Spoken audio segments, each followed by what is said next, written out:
For thousands of years, the city of Troy existed only in the ancient Greek epic poems of Homer, specifically in the Iliad, where it served as the legendary backdrop for the Trojan War, a monumental conflict supposedly sparked by the abduction of the beautiful Helen and fought for 10 long years between the Greeks and the Trojans, with heroes like Achilles and Hector clashing beneath its famous walls. Scholars and historians dismissed these accounts as pure mythology, as elaborate fictional narratives crafted to entertain and instruct rather than to document actual historical events. And the very notion that such a place had genuinely existed seemed to belong entirely to the realm of imagination and poetic invention rather than archaeological reality. Yet in the 19th century, a German archaeologist named Heinrich Schliemann became obsessed with proving that Troy was not merely a product of Homer's creative genius, but rather a real city that had once stood upon the earth. And driven by this conviction, he began excavating a site in northwestern Anatolia, in what is now Turkey, guided largely by the geographical descriptions provided in the ancient texts themselves. What Schliemann discovered fundamentally altered our understanding of the boundary between myth and history, for beneath the layers of soil and time, he found evidence of a substantial settlement, fortified walls, architectural remains, and artifacts that suggested a genuine Bronze Age city of considerable importance and sophistication. The psychological mechanism at work here involves the human tendency to privilege written texts, especially ancient and authoritative ones, as repositories of truth, yet simultaneously to dismiss them as unreliable when they contain elements that seem fantastical or larger than life, creating a peculiar cognitive dissonance where we compartmentalize historical narratives from mythological ones despite their often intertwined origins. What makes this particularly compelling is that the actual Troy, or Ilion as it was known, likely experienced conflict and destruction around the time Homer described. Though the 10-year war and many of the dramatic particulars remain unverifiable and probably represent artistic embellishment rather than historical fact. In essence, we have come to accept that mythology and history are not mutually exclusive categories, but rather exist along a spectrum, where legendary tales may contain kernels of genuine events distorted and elaborated through generations of oral tradition and poetic license. And this profound recognition has reshaped how archaeologists and historians approach ancient sources. Understanding that the absence of literal truth does not negate the presence of underlying historical reality worthy of investigation and respect. For centuries, sailors returned from the ocean with stories of enormous tentacled creatures that dwelled in the deepest trenches of the sea, massive beings with eyes the size of dinner plates and arms that could drag entire ships beneath the waves. Yet these accounts were almost universally dismissed by the scientific community as the exaggerated tales of superstitious seafarers who had spent too long at sea, their minds playing tricks on them in the isolation of endless blue horizons. The giant squid existed in mythology, in folklore, in the nightmares of maritime cultures, but not in any realm that could be measured or studied or proven, existing only in the same category of fantastical creatures as sea serpents and krakens and other monsters that belonged to imagination rather than to the natural world. What made this particular myth so difficult to accept was that it described something fundamentally implausible to the human mind, an animal so enormous and so alien that it seemed to violate our intuitive understanding of how life could function at such scales, with the mechanics of its body and the physics of its existence seeming to push against the boundaries of what we thought possible for a creature living in the crushing darkness of the ocean depths. Yet throughout the 1800s and into the 20th century, evidence began to accumulate in ways that could not be easily dismissed or explained away. As whalers found squid tentacles inside the stomachs of sperm whales, some tentacles measuring over 30 feet in length and bearing sucker marks that indicated a struggle between titanic creatures that had taken place in the absolute blackness far below the surface. The psychological mechanism that had prevented acceptance of these creatures was rooted in the fundamental human tendency to believe only what we can directly observe, to trust only what fits within the framework of our personal experience and our laboratory experiments. And since no living giant squid had ever been captured or thoroughly studied by the scientific establishment, the creatures remained mythological despite mounting physical evidence of their existence in the form of tangible remains and scars and anatomical evidence. The normalization of this myth occurred gradually as the evidence became too substantial to ignore, as photographs were eventually obtained and specimens were finally recovered, revealing that the ancient stories had been correct all along, that the giant squid was not a figment of imagination, but a genuine inhabitant of our planet's oceans. Existing in a realm so remote and so inaccessible that it had taken humanity thousands of years to transition from dismissing these creatures as myth to finally accepting them as documented biological reality, a humbling reminder that the limits of. For centuries, the sagas and legends of the Norse people spoke of a mysterious stone called the Sunstone, or Solarstein in Old Norse, a crystalline object that allowed Viking navigators to find their way across the vast and featureless Atlantic Ocean even when the sun was hidden behind thick clouds or when darkness fell during their long northern journeys. Medieval manuscripts and ancient texts described how these remarkable stones could reveal the position of the sun through overcast skies, guiding intrepid seafarers toward distant lands including Greenland, Iceland, and possibly even North America itself. For generations, scholars dismissed these accounts as pure mythological fancy, romantic exaggerations born from the storytelling traditions of a seafaring culture, impossible inventions designed to explain how Vikings achieved their remarkable navigational feats across waters where no visible celestial markers seemed available to guide them. Yet in the late 20th century, scientists began investigating whether such a stone could actually exist, and their research ultimately revealed that the Vikings may well have possessed a genuine and functional tool based on the optical properties of natural crystals like Iceland spar, a transparent variety of calcite mineral that exhibits a remarkable property called birefringence or double refraction. When light passes through this crystalline structure, it splits into two rays traveling at different speeds and in different directions, creating a distinctive visual effect that allowed observant navigators to detect the polarization of sunlight and thereby determine the sun's true position even when it remained completely obscured by clouds, fog, or the darkness of the Arctic twilight.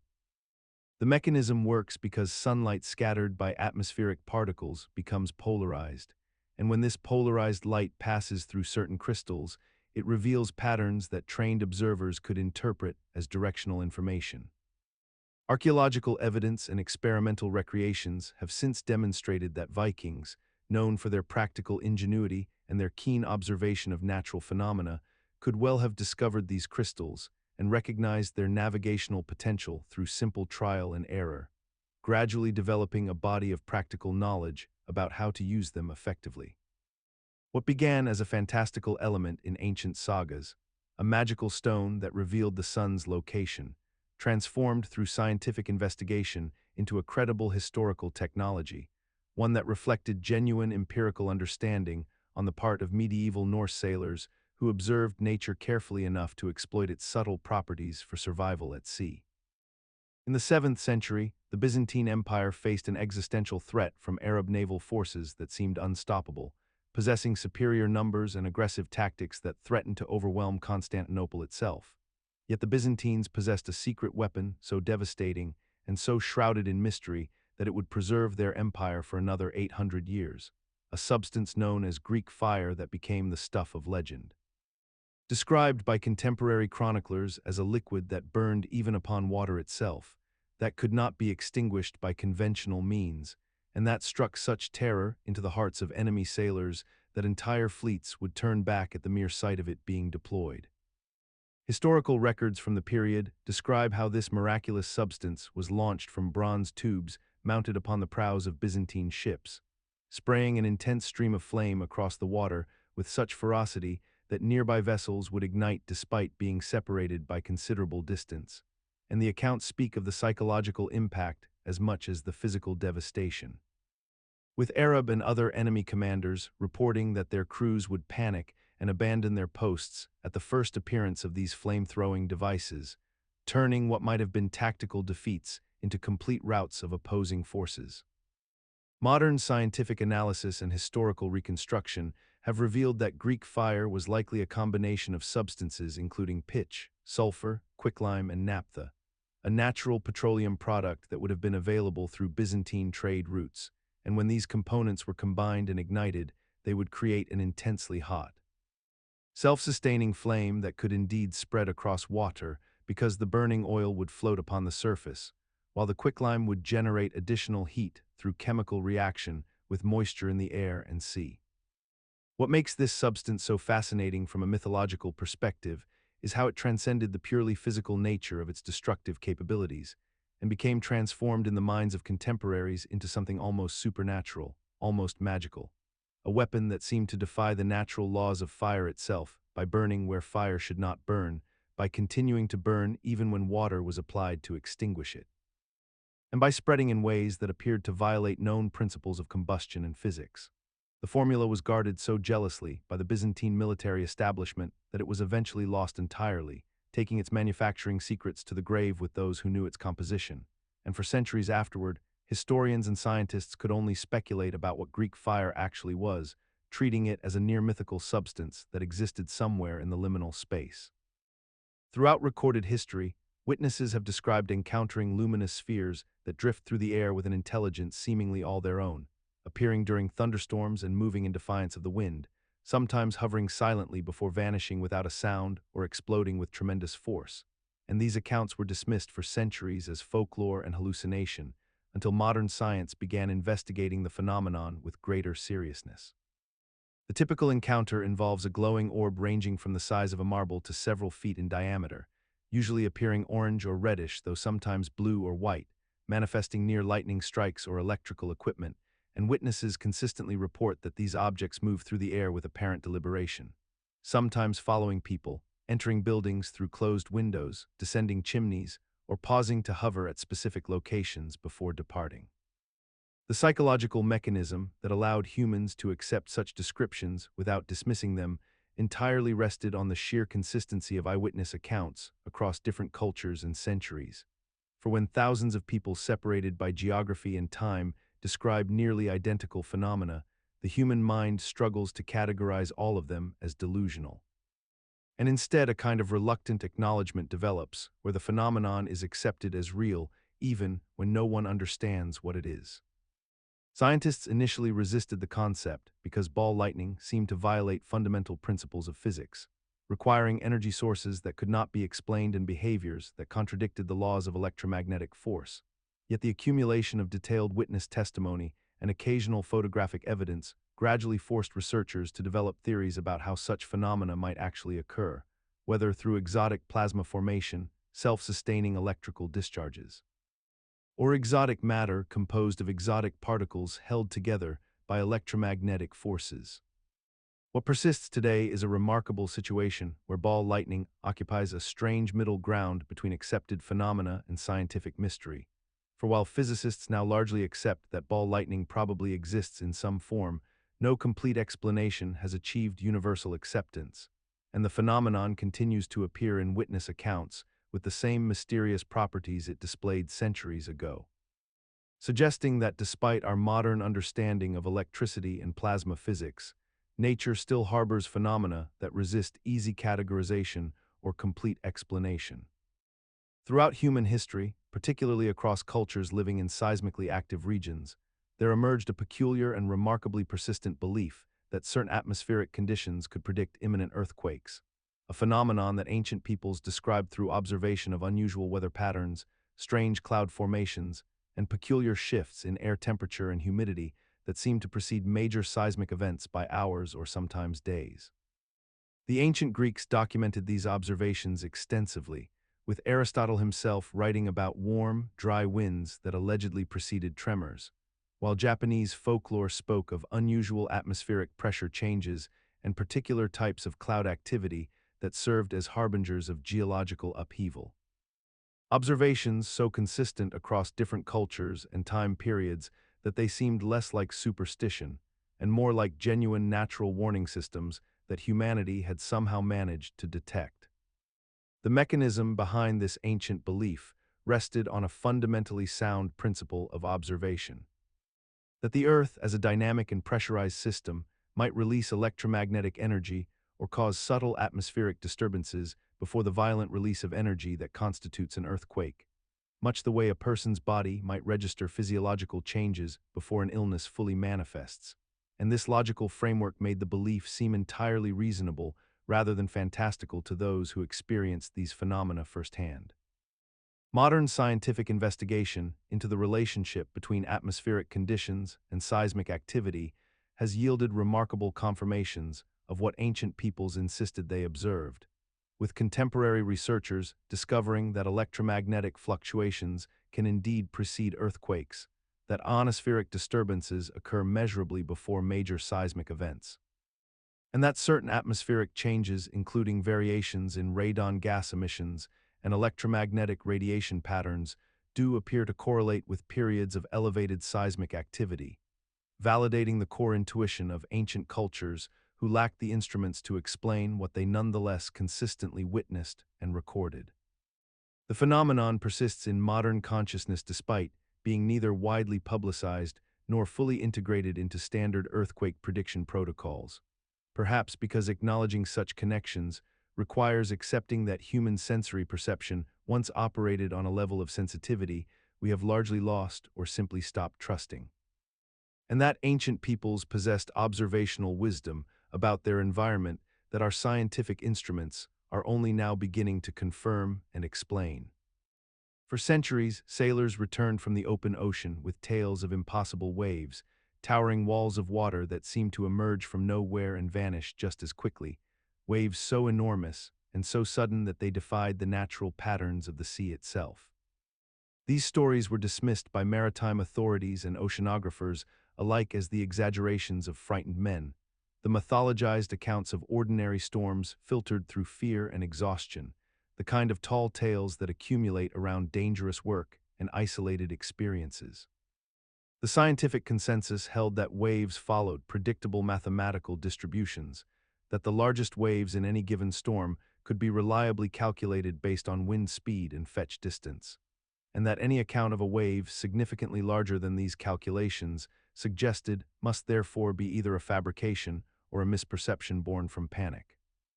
Yet the accounts persisted with remarkable consistency across cultures and centuries, from ancient Greek epics to medieval European maritime chronicles to Japanese folklore, all describing the same phenomenon: a sudden, towering surge of water that appeared without warning, often destroying ships that had weathered conventional storms without serious damage, leaving survivors with profound psychological trauma and a sense of having encountered something that defied natural law itself. The psychological mechanism behind the dismissal of these accounts was elegantly rational, rooted in the human need for order and predictability, for a universe governed by knowable laws and calculable outcomes, because rogue waves represented something fundamentally unsettling to the scientific worldview, an unpredictable catastrophe that could not be prevented or reliably predicted through mathematical modeling.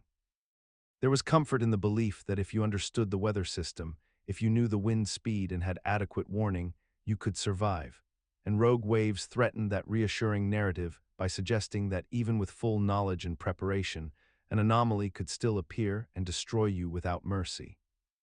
However, beginning in the 1990s, satellite data and improved ocean monitoring technology began providing concrete evidence that rogue waves were not merely possible, but actually relatively common, that they occurred with frequencies that suggested they were not aberrations, but rather predictable expressions of complex wave interactions in the open ocean,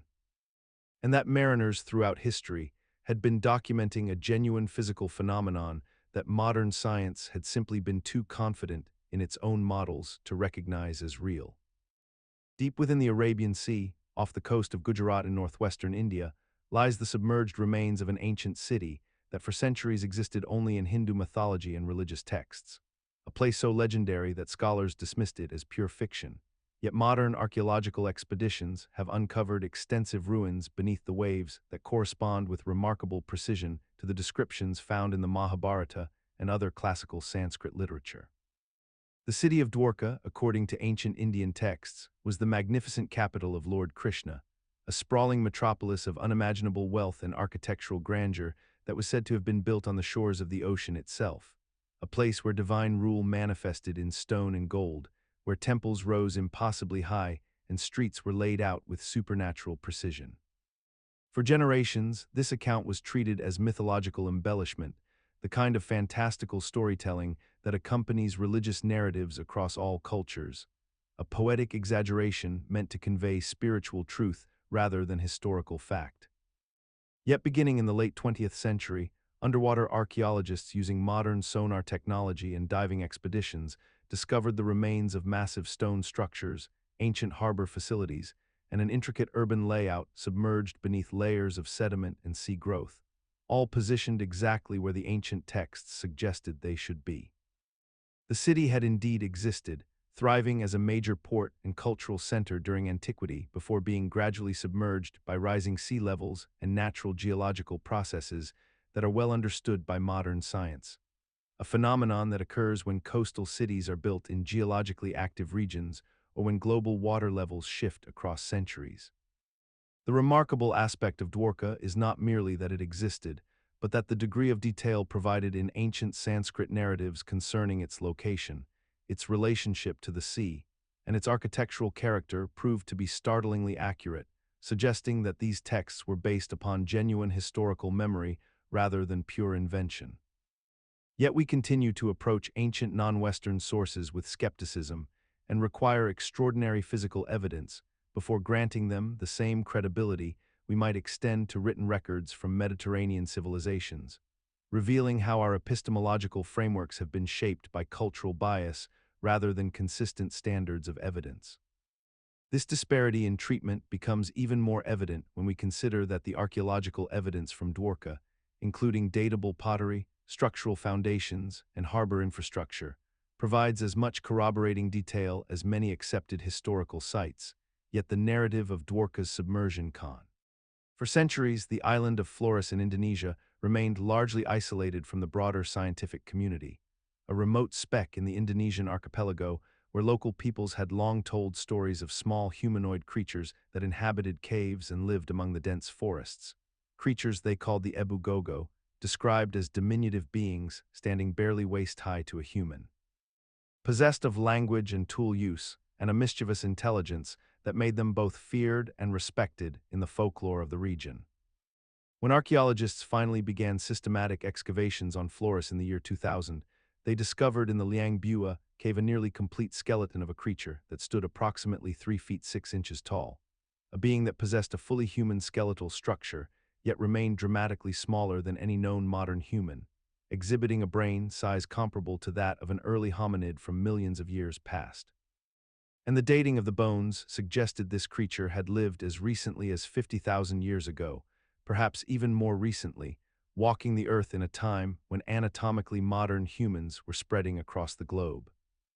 The scientific community initially greeted these findings with skepticism, yet subsequent discoveries of additional skeletal remains and stone tools definitively demonstrated that Homo floresiensis, as the creature came to be formally named, represented an entirely separate species of human that had evolved on the island in isolation for hundreds of thousands of years. Having descended from earlier hominids and adapting to the limited resources available on a small island by becoming progressively smaller through evolutionary pressure, a phenomenon known as island dwarfism that affects many species confined to isolated environments. What captures the imagination most profoundly is the recognition that human populations living on Flores had preserved in their oral traditions the memory of these small humanoid beings, maintaining stories across countless generations that aligned with the skeletal evidence that modern science would eventually unearth, stories that persisted long after the actual creatures had vanished from the island, suggesting a genuine historical encounter between the ancestors of modern Flores inhabitants and this entirely different species of human that shared their island world. This convergence of folklore and fossil evidence stands as a remarkable testament to humanity's capacity to preserve profound truths within narrative tradition, a reminder that the stories passed down through generations may sometimes encode encounters with realities so extraordinary that they persist in cultural memory long after the physical witnesses have disappeared into prehistory. Throughout human history, the sudden disappearance of entire cities beneath the earth has captured the imagination of storytellers and philosophers alike, giving rise to legends of divine punishment and catastrophic geological events that seem to exist purely in the realm of myth and speculation. The ancient Greeks spoke of cities consumed by the ground itself, swallowed whole by the vengeful earth as punishment for hubris or impiety, and these tales were often dismissed by modern scholars as merely fantastical embellishments designed to explain natural phenomena through supernatural narratives. Yet as archaeological and geological science advanced throughout the 20th and 21st centuries, researchers discovered that these ancient stories contained kernels of profound truth. For cities had indeed been buried beneath the earth with startling regularity throughout human civilization, not through divine wrath, but through the relentless and indifferent forces of tectonic geology. The mechanism behind these catastrophes is straightforward in retrospect. When tectonic plates shift beneath populated regions, they can trigger earthquakes of such magnitude that the ground itself becomes unstable, collapsing inward and burying entire settlements beneath layers of earth, ash, and debris in a matter of moments. Port Royal in Jamaica, once the wealthiest city in the Western Hemisphere, sank into the Caribbean Sea during a devastating earthquake in 1692, taking thousands of lives with it and leaving behind a submerged ghost town that would not be fully explored until modern diving technology made investigation possible. Similarly, Pompeii and Herculaneum were preserved in volcanic ash rather than through earthquakes alone, yet they represent the same fundamental phenomenon. Thriving urban centers erased from the surface world in a single catastrophic event, their inhabitants preserved in states of suspended animation, as if frozen in time itself. What remains remarkable is how these ancient legends, told and retold across centuries without scientific confirmation, maintain their essential accuracy regarding the basic reality that cities could simply vanish into the earth, as though the ancients possessed some intuitive understanding of geological forces that would not be formally recognized and explained by science for thousands of years. The oral traditions passed down through generations served as a kind of cultural memory, preserving the knowledge of these events long after their occurrence, allowing succeeding generations to understand that their world was not as stable and permanent as it seemed on any given day. For thousands of years, ancient civilizations preserved honey in sealed vessels and discovered that it remained perfectly edible across decades, centuries, and even millennia, a phenomenon so consistently reliable that it became woven into the fabric of human knowledge and cultural practice. With archaeologists finding honey in Egyptian tombs that had remained pristine and consumable for over 3,000 years, despite the passage of untold generations, and the decay of nearly everything else buried alongside it. The ancient peoples who first observed this remarkable property had no scientific framework through which to understand it, yet they recognized with absolute certainty that honey possessed some inherent quality that defied the natural processes of spoilage and decomposition that claimed virtually all other foodstuffs, leading them to assign honey an almost mystical significance in their medicinal preparations, religious ceremonies, and long-term food storage strategies. What science has since revealed is that honey's incorruptibility stems from several interconnected chemical and physical properties working in concert. Honey contains such low water content that bacteria and fungi cannot find sufficient moisture to reproduce and spread. Its high sugar concentration creates an environment fundamentally inhospitable to microbial life. Its natural acidity further inhibits the growth of pathogens, and the presence of hydrogen peroxide and various enzymes provides additional antimicrobial protection that actively works against decay. The ancient understanding of honey's preservative nature was not wrong, merely incomplete, operating on the level of observable phenomenon rather than molecular mechanism. And yet this gap between empirical observation and scientific explanation did not prevent the knowledge from being transmitted with remarkable fidelity across centuries of human civilization. What persists today is a curious asymmetry in our relationship with this ancient truth. We now understand precisely why honey never spoils. We can explain the science with perfect clarity, and yet many people continue to treat honey with a reverence that exceeds what the science alone might warrant, storing it carefully and expecting it to last indefinitely, as if the ancient mystery has somehow deepened rather than diminished through scientific illumination. The knowledge that honey never spoils exists simultaneously as verified scientific fact and as ancestral wisdom, occupying a space where the modern understanding validates rather than displaces the ancient observation, allowing us to sleep peacefully knowing that some things our ancestors discovered through patient attention to the natural world remain true, reliable, and fundamentally unchanged by the passage of time. For thousands of years, across numerous ancient civilizations, willow bark was recognized as a powerful remedy for pain and fever, a knowledge so widespread that it appeared independently in the medical traditions of Egypt, Greece, Rome, China, and the indigenous peoples of North America, suggesting that someone at some point discovered through observation and experimentation that chewing or brewing the inner bark of the willow tree produced a tangible reduction in suffering. And this discovery was passed down through generations with such consistency that it became woven into the fabric of traditional healing practices, documented in ancient texts and prescribed by healers who had no way of understanding the chemical mechanisms at work, but understood perfectly well that the remedy functioned. The mechanism behind this ancient knowledge reveals itself when we examine the composition of willow bark, which contains salicin, a compound that the human body metabolizes into salicylic acid, a substance remarkably similar in structure and function to acetylsalicylic acid, the active ingredient in modern aspirin, meaning that the ancients had essentially discovered aspirin through trial and error, through the simple human process of testing plant materials and remembering what worked. A method so fundamental that it required no understanding of chemistry, no laboratories, no peer-reviewed journals, merely the observation that people who consumed willow bark felt better than those who did not.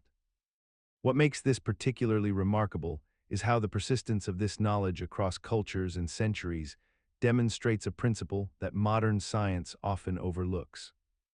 That empirical observation and practical application can yield results long before the theoretical framework exists to explain them. And indeed, it took until the 19th century for scientists to isolate salicin, and another few decades before aspirin was synthesized and mass-produced. Yet the remedy had been working in human bodies for millennia, quietly alleviating headaches, reducing fevers, and easing the inflammation of wounds and joints without anyone needing to comprehend the molecular interactions occurring at the cellular level. This pattern of ancient remedies later validated by modern chemistry appears so frequently throughout human history that it has become almost ordinary, normalized to the point where we rarely pause to consider how remarkable it truly is that our ancestors, without microscopes or chemistry sets, managed to identify substances that align so precisely with our contemporary understanding of pharmacology, suggesting that there exists a kind of convergence between intuitive human experimentation and objective biological reality. Throughout human history, dogs have held a peculiar place in our understanding of health and disease, appearing in countless stories and folk traditions as creatures possessing an almost supernatural ability to sense sickness in their human companions. And while these accounts were long dismissed as mere superstition or anthropomorphic projection, modern scientific investigation has gradually revealed that dogs do indeed possess a remarkable capacity to detect certain forms of cancer in human patients through mechanisms that operate entirely outside the realm of human sensory perception. The ancient Greeks documented instances of dogs exhibiting unusual behavior around individuals who would later develop serious illnesses, and similar accounts appear throughout medieval European texts, Islamic medical literature, and various Asian healing traditions, where dogs were sometimes employed as informal diagnostic tools, though the underlying mechanism remained completely mysterious and unexplainable within the frameworks of medicine and biology available at those times. In the latter decades of the 20th century, researchers began conducting rigorous studies to determine whether this ancient observation held any scientific validity, and what they discovered was genuinely remarkable. Dogs possess an olfactory system of extraordinary sensitivity, capable of detecting volatile organic compounds released by cancerous cells in concentrations so minute that even our most sophisticated laboratory equipment struggles to register them.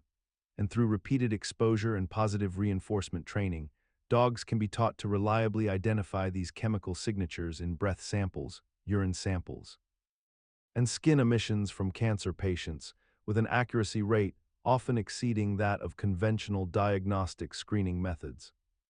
The mechanism appears to involve the dog's vomeronasal organ and their vastly expanded olfactory cortex, which processes chemical information in ways fundamentally different from human sensory systems, allowing them to perceive what amounts to an invisible chemical landscape surrounding human bodies, a landscape that shifts and changes in the presence of malignant tumors, producing their own distinctive odoriferous fingerprint that dogs can learn to recognize with remarkable precision. What renders this phenomenon particularly striking is that it validates the ancient intuitions of countless cultures without requiring us to invoke any mystical or supernatural explanations. Yet despite this scientific confirmation, cancer detection dogs remain relatively uncommon and underutilized in mainstream medical practice, existing in a strange liminal space between folk wisdom and cutting-edge biotechnology, where an insight that predates modern medicine by millennia has been scientifically. Throughout human history, numerous ancient texts and mythological traditions describe weapons forged from materials that fell from the heavens, substances so rare and otherworldly that they were believed to possess supernatural properties and divine origins. The Iliad, Homer's epic account of the Trojan War, mentions that Achilles' spear was crafted from a meteorite, a detail that seemed purely mythological, until modern archaeological investigation revealed that ancient civilizations across multiple continents genuinely did possess and work with meteoritic iron.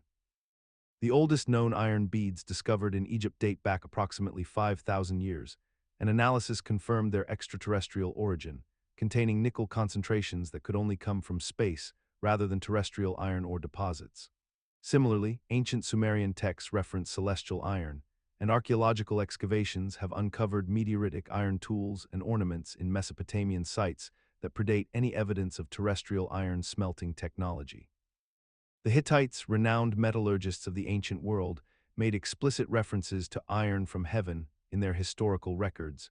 and researchers have confirmed that their earliest iron artifacts indeed originated from meteorites rather than being smelted from earthly sources.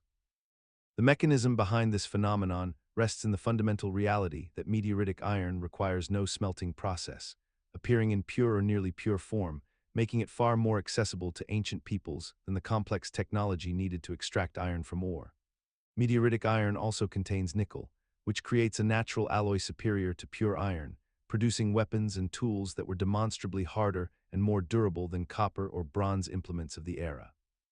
What makes this convergence of myth and reality particularly fascinating is that ancient peoples, lacking our scientific understanding of planetary formation and cosmic mechanics, could only interpret these impossible materials as gifts from gods or celestial beings, yet their interpretation captured a poetic truth. The iron truly was from another world, literally fallen from the sky. The persistence of this mythological framework across unconnected civilizations, from Egypt to Mesopotamia to the Hittite Empire, all of whom had independent access to meteoritic iron, suggests something deeper about human psychology, how we naturally construct narratives of divinity around materials and phenomena we cannot explain through our existing knowledge systems. This pattern reveals that the boundary between mythology and material reality is often far thinner than we assume, and that ancient peoples possessed a sophisticated empirical understanding of their world, even when they expressed it through the language of the. For tens of thousands of years, the Aboriginal peoples of Australia developed and refined a sophisticated system of landscape management that Western science dismissed as primitive until very recently, a practice so fundamental to their survival and prosperity that it shaped the entire ecology of the Australian continent in ways we are only now beginning to fully understand and appreciate. The practice, known today as Aboriginal fire farming or cool burning, involved the deliberate and strategic use of controlled fires set during specific seasons to manage vast stretches of land, clearing undergrowth, promoting the growth of certain plants, encouraging the movement of game animals, and maintaining the overall health and productivity of ecosystems that supported human communities for over 60,000 years. These fires were not random or destructive conflagrations, but rather carefully timed, low-intensity burns conducted during cooler months when moisture levels in vegetation were higher, allowing the flames to move slowly through the landscape, consuming dead wood and accumulated debris without reaching temperatures hot enough to kill the root systems of trees or permanently damage the soil beneath. The Aboriginal peoples understood through countless generations of accumulated observation and experimentation that fire was not merely a destructive force, but rather a tool of renewal, a way to prevent the catastrophic wildfires that would later plague Australia once European settlers suppressed all burning, and a mechanism for promoting the growth of nutritious plants and attracting animals that depended on fresh vegetation for food. The psychological and conceptual mechanism underlying this practice stemmed from a deep understanding of ecological cycles and a recognition that nature itself uses fire as a regenerative force, that landscapes require periodic disturbance to remain healthy and productive. and that human beings could work in harmony with these natural processes rather than against them through patient observation and the development of specialized knowledge passed down through oral traditions and embodied cultural practices. Yet when European colonizers arrived in Australia, they viewed Aboriginal burning practices as evidence of primitive fire-making rather than sophisticated land management, and they systematically suppressed these fires in the name of conservation and progress, leading to the accumulation of dangerous fuel loads and the emergence of unprecedented megafires that destroyed vast areas and caused immense ecological damage that continues to this day. Only in recent decades have scientists, ecologists, and land managers reluctantly acknowledged that the Aboriginal peoples were correct all along, that their fire farming practices maintained biodiversity. Deep within the Indonesian archipelago, on a cluster of volcanic islands where the landscape remains largely untamed and primal, there exists a creature that seems to have emerged directly from the mythology of ancient cultures across the world. The Komodo dragon, a massive reptile that can grow to lengths of 10 feet or more and weigh as much as 300 pounds, has long captivated human imagination, and the reason becomes evident when one considers how closely this living animal mirrors the dragons described in countless ancient texts and oral traditions spanning from Europe to Asia to the Middle East. For centuries before the scientific community formally documented the Komodo dragon in the early 20th century, cultures separated by thousands of miles and with no means of contact had described remarkably similar creatures in their mythologies. Massive scaled beasts with powerful limbs, venomous bites that could kill prey far larger than themselves, patient hunting strategies, and a solitary nature that demanded respect and caution from any human unfortunate enough to encounter them. The psychological mechanism underlying these parallel mythologies likely stems from a universal human tendency to create explanations for the unknown and the dangerous, to give narrative form to genuine threats that existed in our ancestral past, and to transmute real biological predators into symbolic creatures that embodied our deepest fears about nature and mortality. What makes this phenomenon particularly fascinating is how these ancient myths persisted through centuries of technological and scientific advancement, passing down through generations as cultural artifacts that seem to belong entirely to the realm of fantasy and imagination, only for modern exploration and paleontological study to reveal that the ancients had been describing something verifiable and real all along. The dragon myths never truly represented impossible creatures. Rather, they represented the human encounter with an apex predator so formidable and unusual that it demanded the full creative capacity of language and storytelling to adequately convey its existence to those who had never witnessed such a thing directly. In this light, the Komodo dragon ceases to be merely a biological curiosity and becomes instead a vindication of human intuition, a reminder that our ancestors' storytelling traditions, far from being flights of pure fancy, often contained kernels of observed truth refined through the lens of cultural memory and imagination. The creature stands as a bridge between the mythological and the actual, demonstrating that wonder and scientific fact need not be opposing forces, but can instead illuminate one another. Throughout human history, countless cultures have documented observations of unusual animal behavior preceding major seismic events, and these accounts have persisted across continents and centuries with remarkable consistency. In ancient China, historical texts dating back thousands of years describe how officials relied on the behaviors of horses, chickens, and other domesticated animals to issue earthquake warnings, treating these observations with the same seriousness as astronomical calculations. Similarly, in Japan, indigenous peoples documented that catfish became agitated before tremors, while in the Mediterranean, Greek and Roman scholars noted that birds would abandon their nests and flee inland hours or even days before the earth would shake. What science has since discovered is that these ancient observations were not merely superstitious fancy, but rather reflected genuine biological sensitivity to environmental changes that precede seismic activity. Earthquakes are preceded by subtle shifts in electromagnetic fields, changes in groundwater chemistry, release of gases like radon, and low-frequency vibrations far below human hearing range, all of which animals with their more acute sensory apparatus can detect with remarkable precision. Birds possess magnetoreceptive proteins that allow them to sense electromagnetic fluctuations, while mammals like elephants can detect infrasound frequencies that propagate through the earth long before surface waves arrive at human settlements. Dogs and other canines appear particularly attuned to changes in barometric pressure and static electricity buildup. Rather than possessing mystical powers or supernatural knowledge, these creatures were simply responding to physical stimuli that their evolved sensory organs could perceive, while human biology remained entirely oblivious. The remarkable aspect is not that ancient peoples invented this correlation from nothing, but rather that they possessed the careful observational skills to recognize a genuine pattern in nature before modern instrumentation could explain its underlying mechanism. In our contemporary world, despite our advanced seismic networks and computer models, researchers continue to study whether animal behavior might serve as a complementary early warning system, acknowledging that what the ancients noticed through patient observation continues to hold scientific merit. Some researchers have documented instances where unusual animal behavior preceded major earthquakes by hours or even days, such as the 2004 Indian Ocean earthquake, where numerous eyewitness accounts reported animals fleeing to higher ground before the tsunami struck, suggesting that a coordinated animal monitoring system might detect seismic precursors that conventional instruments initially miss. Deep beneath the Aegean Sea, off the coast of southern Greece in the Peloponnese region, lies Pavlopetri, an ancient submerged city that remained hidden from modern knowledge until the mid-20th century, when underwater archaeology began to reveal its extraordinary secrets to a world that had long forgotten it existed.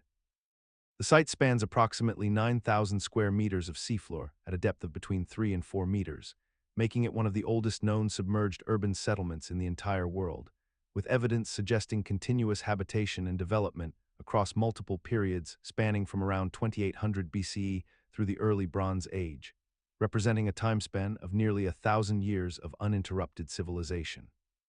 The layout of Pavlopetri reveals an astonishingly organized city plan with clearly defined streets, residential buildings, what appear to be public structures, storage facilities, and even evidence of organized burial grounds, suggesting a society with considerable sophistication, urban planning knowledge, and social stratification that would have required significant coordination and collective effort to maintain.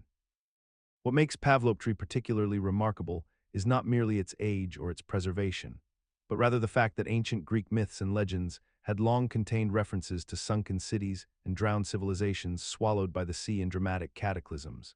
Yet these accounts were largely dismissed by scholars as purely fictional narratives designed to explain natural phenomena or serve as cautionary tales within cultural memory. The discovery and subsequent archaeological investigation of Pavlopetri vindicated these ancient storytellers, suggesting that what had been preserved in myth and cultural transmission across millennia contained kernels of historical truth rooted in actual events and real places that had been lost to the depths through either gradual sea level changes or more dramatic geological events. The persistence of Pavlopetri beneath the waves represents a remarkable testimony to how human societies can leave indelible marks upon the landscape that survive not just in physical form, but in the collective memory encoded within the stories that subsequent generations pass down, long after the cities themselves have vanished from immediate view and recollection. Today, Pavlopetri continues to yield archaeological insights through advanced underwater surveying techniques, while simultaneously serving as a poignant reminder that the rise and fall of civilizations operates on timescales far longer than individual human lifespans, yet leaves traces that patient scholars can still recover and interpret from the seafloor's silent archives. For centuries, Viking seafarers traversed the North Atlantic with a precision that seemed almost supernatural to medieval observers, navigating through fog, storms, and polar darkness, where conventional compasses became unreliable due to magnetic declination in northern latitudes. Medieval Norse sagas spoke cryptically of a mystical stone called the Sunstone or Solarstein, a gem that supposedly allowed Vikings to locate the sun even when it disappeared below the horizon during their extended voyages across open ocean, and this legendary artifact was dismissed by modern scholars as pure mythology, a fantastic embellishment created by imaginative storytellers around winter fires. Yet in 2010, a perfectly preserved chunk of Iceland spar, a crystalline form of calcite known as birefringent crystal, was discovered among genuine Viking artifacts in a Scandinavian maritime museum.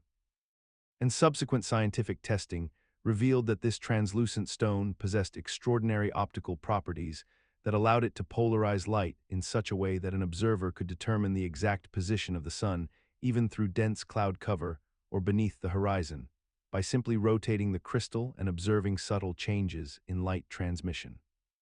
The mechanism behind this phenomenon relies on the crystal's molecular structure, which causes light waves vibrating in certain directions to pass through while blocking others, creating a detectable pattern that shifts as the stone is rotated relative to the hidden sun's position, essentially transforming invisible polarized light into visible information readable to the human eye. What makes this discovery so remarkably evocative is that the Vikings possessed no scientific understanding of optics, polarization, or light physics. They had simply observed that this particular stone behaved unusually in their hands, and through empirical experimentation and generational refinement of technique, they learned to interpret the stone's optical signals as accurately as modern instruments might. The crystal compass represents something profound about human navigation and survival, for it demonstrates that ancient peoples developed sophisticated technological solutions to pressing problems not through theoretical knowledge, but through patient observation, repeated failure, and accumulated wisdom passed down through maritime families who understood intuitively how to read nature's subtle signals, even when science could not yet explain them. In this way, the Sunstone exemplifies a fundamental truth about human ingenuity: that necessity breeds innovation regardless of whether one possesses a formal framework of scientific theory, and that the most elegant solutions often emerge from cultures willing to trust their senses and remain patient with the nature. In cultures spanning from ancient Siberia to prehistoric Mesoamerica, shamans and spiritual practitioners described encountering divine beings during ritualistic consumption of certain mushrooms, particularly those containing psychoactive compounds like psilocybin and Amanita muscaria, and these visions were often characterized by encounters with powerful deities associated with thunder, lightning, and storms. Beings that commanded respect through displays of overwhelming sensory power and cosmic authority. The Sami people of northern Scandinavia spoke of the fly agaric mushroom, with its distinctive red cap marked with white spots, as a direct conduit to their thunder god, describing experiences of intense visual phenomena, synesthesia where sounds appeared as colors, and a profound sense of communing with forces of nature so powerful they could shake the earth itself. What modern neuroscience has revealed is that psilocybin and related compounds interact with serotonin receptors in the brain, particularly the 5-HT2A receptor, in ways that fundamentally alter perception and cognition, creating what researchers call ego dissolution, a state where the boundaries between self and environment blur, allowing the human consciousness to briefly experience the world as an undifferentiated whole rather than as a subject observing discrete objects. This neurological state, combined with the sensory distortions produced by these compounds, would naturally generate experiences of overwhelming power and presence, of encountering something vastly greater than oneself, something that could legitimately be interpreted by ancient peoples as a divine being or cosmic force. The mythology persisted across millennia and continents because the underlying neurological mechanism remained constant, because human neurobiology had not fundamentally changed, meaning that anyone who consumed these substances would experience similar phenomena, similar encounters with what their culture had taught them to recognize as divine thunder gods. What is remarkable is not that ancient peoples misinterpreted these experiences, but rather that they accurately recognized in their visionary encounters the essential characteristics of what we now understand as a genuine alteration of consciousness itself, a temporary restructuring of perception that indeed feels like touching something greater, more powerful, and more fundamental than ordinary waking awareness.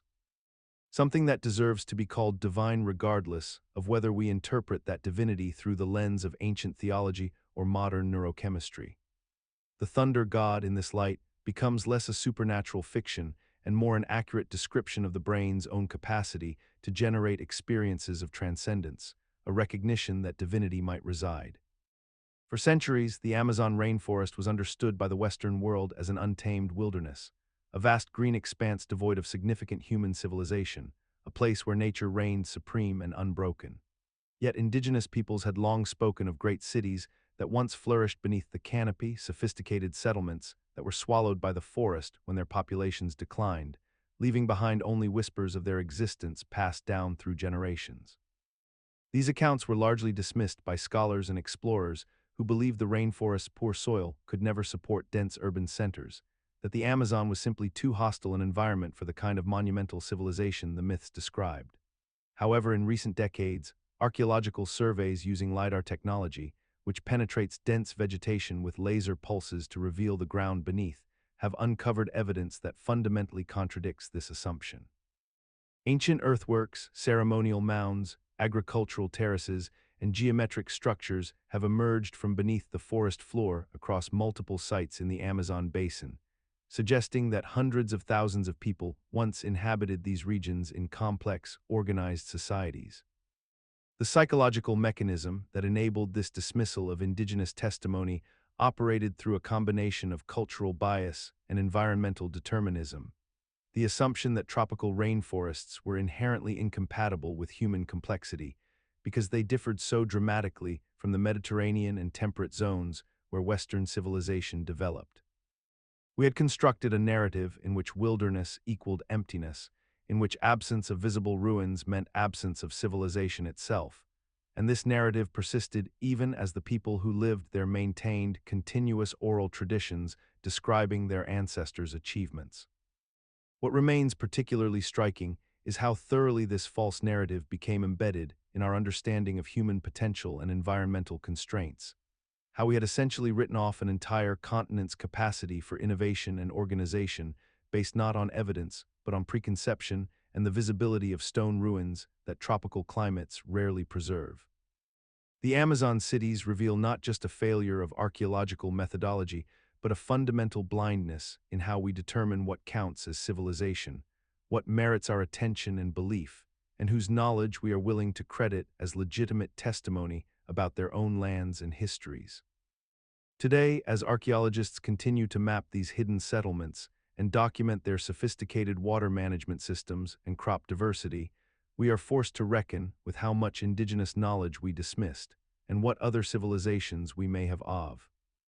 Across the vast deserts of the world, from the dunes of the Arabian Peninsula to the shifting sands of China's Gobi Desert and the remote reaches of Nevada, there exists a phenomenon that has captivated travelers and explorers for centuries. A sound so peculiar and otherworldly that ancient peoples attributed it to supernatural forces, to spirits dwelling within the sand itself, to the voices of jinn or celestial beings communicating across the earthly realm. These singing sand dunes produce low, resonant humming sounds and sometimes distinct musical tones that emerge without any apparent source, creating an auditory experience so profound that witnesses have documented these sounds in historical texts dating back thousands of years, describing booming noises that seem to vibrate through their very bones and echo across the silent desert landscape. The experience of hearing these dunes, whether as a deep rumbling or a melodic hum, prompted ancient peoples to weave elaborate mythologies around them, treating these natural acoustic phenomena as evidence of a living, conscious desert environment that possessed its own voice and its own will. Modern scientific investigation has revealed the true mechanism behind these remarkable sounds, discovering that the phenomenon results from the specific properties of desert sand grains combined with the movement of large volumes of sand down steep dune slopes, where the friction between millions of sand particles generates vibrations that propagate through the dune structure and create audible frequencies.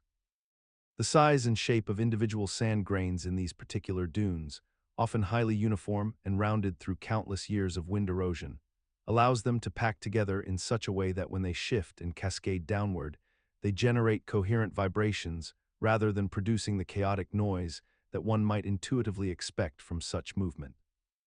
The moisture content within the sand also plays a crucial role, as certain levels of humidity can affect how sand grains interact with one another, either dampening vibrations or allowing them to resonate more freely depending on environmental conditions.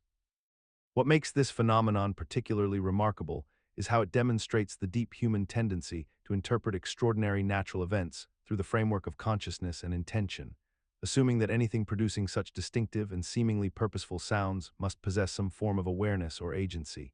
Yet once we understand the elegant physics involved, the singing dunes become no less wondrous, simply wondrous in a different manner entirely.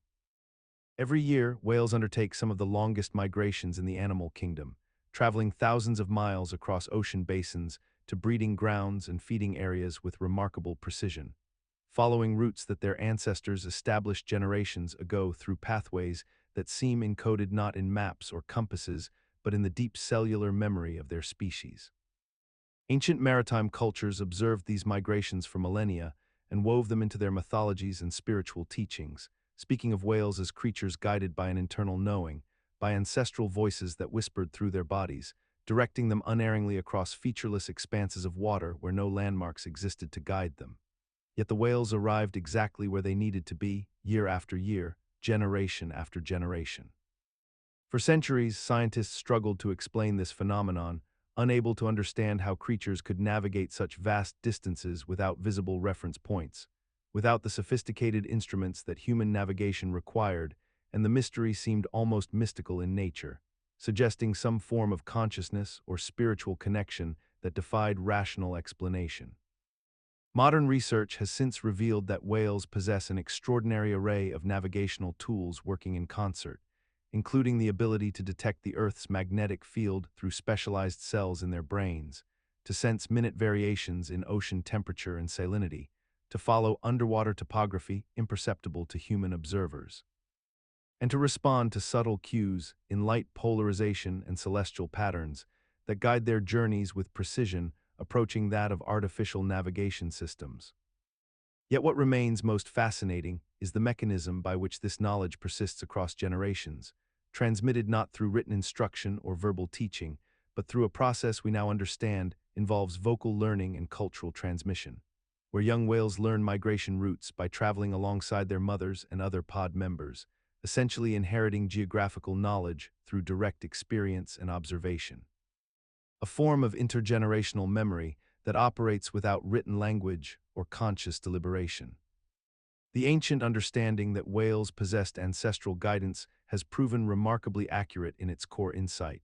For though we now explain the mechanism through neurobiology and behavioral ecology rather than spirit and mysticism, the fundamental truth remains unchanged. Whales do indeed carry within them a form of ancestral knowledge that guides them across impossible distances, knowledge that flows from one generation to the next like an unbroken thread of inherited wisdom, and in this way, the old myths have been validated by science, they're met. For thousands of years, human cultures have spoken of plants as living entities capable of communication, sentiment, and response to human attention,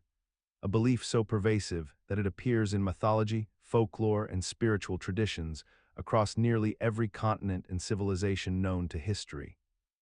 The ancient Greeks whispered to their olive groves, believing the trees listened and would reward their devotion with bountiful harvests, while indigenous peoples of the Americas maintained elaborate ceremonial relationships with corn, treating it not merely as a crop, but as a being deserving of respect and reciprocal dialogue. Medieval herbalists documented the supposed preferences of plants, noting which species seemed to thrive under certain conditions or in the presence of particular people. And gardeners throughout human history have reported that plants respond to care, attention, and even conversation in ways that seem to transcend simple horticultural mechanics. The underlying mechanism that made this belief so durable across human societies likely stems from our deep psychological tendency to recognize agency and consciousness in things that grow and respond to their environments, combined with genuine biological feedback loops that do exist but operate on timescales and through chemical pathways we could not see without modern scientific instruments. We recognize that plants respond to stimuli, they move toward light, their roots grow toward water, and when we tend to them with consistency and care, they genuinely do grow better, creating a feedback system that validates our perception of reciprocal relationship even if we misunderstood the mechanism. What remains remarkable is that modern botanical science has now confirmed that plants do indeed communicate, though not through channels human intuition could have predicted or understood, as they exchange chemical signals through the air, transmit electrical impulses through their tissues, and even send nutrient packages to neighboring plants through underground fungal networks, sometimes called the Wood Wide Web. A finding so extraordinary that it validates the ancient human intuition, while simultaneously revealing how limited our perception of the natural world truly is. These mycorrhizal networks, which can span acres of forest floor and connect thousands of individual plants, allow trees to share resources with struggling saplings, warn neighbors of pest infestations through chemical alarm signals, and even nurture their own offspring with preferential nutrient transfers, suggesting that plants possess not merely the capacity to communicate, but perhaps something closer to intentionality in how they do so. For centuries, European merchants and nobility possessed what they believed to be the most precious and magical substance known to the natural world, a spiraling tusk that seemed to confirm the existence of the legendary unicorn, an animal that had captured human imagination since ancient times through mythology and folklore across countless cultures. These tusks, which were labeled as unicorn horns and traded for astronomical sums that rivaled the price of gold itself, were displayed in royal treasuries and cathedrals as relics of immeasurable spiritual and medicinal value, powdered into remedies that were believed to cure virtually any ailment from poison to melancholy to infertility. The psychological mechanism that allowed this deception to persist so thoroughly and for so long reveals something fundamental about human perception and belief. For when we encounter something that appears to match our expectations of what we desperately want to believe exists, our minds perform a remarkable act of confirmation, smoothing over inconsistencies and ignoring contradictions that should have immediately raised suspicion. The spiral tusk was indeed real, but it did not belong to a mystical equine creature wandering frozen lands, but rather to the narwhal, a medium-sized Arctic whale whose singular elongated tooth defied easy explanation, and whose existence in the remote and inaccessible far north meant that few Europeans had ever encountered one alive or examined one closely enough to understand its true nature. What emerges as perhaps most remarkable is how this misconception was perpetuated not through ignorance alone, but through deliberate suppression of knowledge, as merchants and collectors who profited enormously from the unicorn horn trade had every incentive to prevent the truth from becoming widely known. And so the myth persisted until scientific exploration of Arctic regions finally revealed the narwhal's existence and anatomy to the wider world. At which point the entire foundation of the unicorn horn trade collapsed suddenly and completely. Yet the cultural residue of this belief remains embedded in human consciousness and artistic tradition still today, for the unicorn retains its mythological status as a symbol of magic and purity, reminding us that we remain susceptible to the same psychological forces that convinced educated Renaissance Europeans that they possessed actual unicorn horns in their possession. The narwhal's tusk itself, we now understand, is an elongated incisor filled with millions of nerve endings that likely serve sensory purposes in the Arctic depths, a biological marvel far more extraordinary than any magical horn could be, yet one that took centuries for humanity to appreciate on its own remarkable terms. For thousands of years, ancient texts and travelers' accounts have spoken of the Dead Sea as a place of remarkable therapeutic power, a body of water where the sick and afflicted journeyed seeking relief from their ailments, where the very minerals dissolved in its waters were believed to possess healing properties that conventional medicine could not explain. The Dead Sea, lying nearly 1,400 feet below sea level between present-day Israel and Jordan, contains salt concentrations nearly 10 times higher than the ocean itself, creating a buoyancy so extreme that human bodies float effortlessly upon its surface without effort or struggle, a phenomenon that ancient peoples interpreted as divine intervention or magical properties inherent to this unusual place. Pilgrims and patients throughout history, from biblical times through the medieval period and beyond, made arduous journeys across deserts and mountains to immerse themselves in these waters, believing that the minerals, the salt, the very composition of this ancient sea held within it the secret to curing skin diseases, joint pain, respiratory ailments, and countless other afflictions that plagued the human body. The mechanism behind this ancient belief system rested partly on simple observation. People who bathed in the Dead Sea often reported genuine relief from their symptoms, their skin conditions improved, their joints felt less painful, their breathing seemed easier, and these tangible results seemed to validate the supernatural or mystical explanations that cultures had constructed around the sea's unique properties. Modern scientific analysis has revealed that the ancient peoples were not entirely wrong in their assessment, though the mechanisms at work operate through entirely natural chemical and physical processes rather than magic or divine intervention. For the mineral-rich waters do indeed contain therapeutic compounds including magnesium, potassium, bromine, and sodium chloride in concentrations that produce measurable physiological effects on human skin and tissue, reducing inflammation, improving circulation, and creating conditions where certain healing processes accelerate naturally. The high salinity creates osmotic pressure that draws fluid from inflamed tissues. The minerals penetrate the skin's outer layers in ways that freshwater cannot achieve, and the buoyancy itself reduces stress on joints and muscles, allowing the body to relax completely in ways that promote genuine healing responses.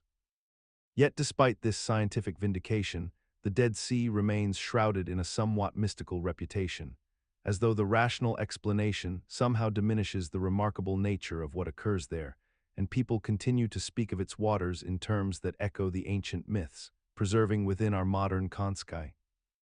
When lightning strikes sand or soil with sufficient intensity, something remarkable happens in the moments following the discharge, a transformation so complete and sudden that ancient peoples who witnessed these glassy formations could only interpret them as divine intervention or the work of supernatural forces. Yet the phenomenon itself is entirely explicable through the physics of extreme heat and rapid cooling. The lightning bolt, carrying millions of volts and temperatures that exceed those found on the surface of the sun, penetrates the ground and delivers an enormous amount of thermal energy to the silica particles present in sand and earth, causing them to melt almost instantaneously into a liquid state, and as the electrical discharge dissipates within seconds.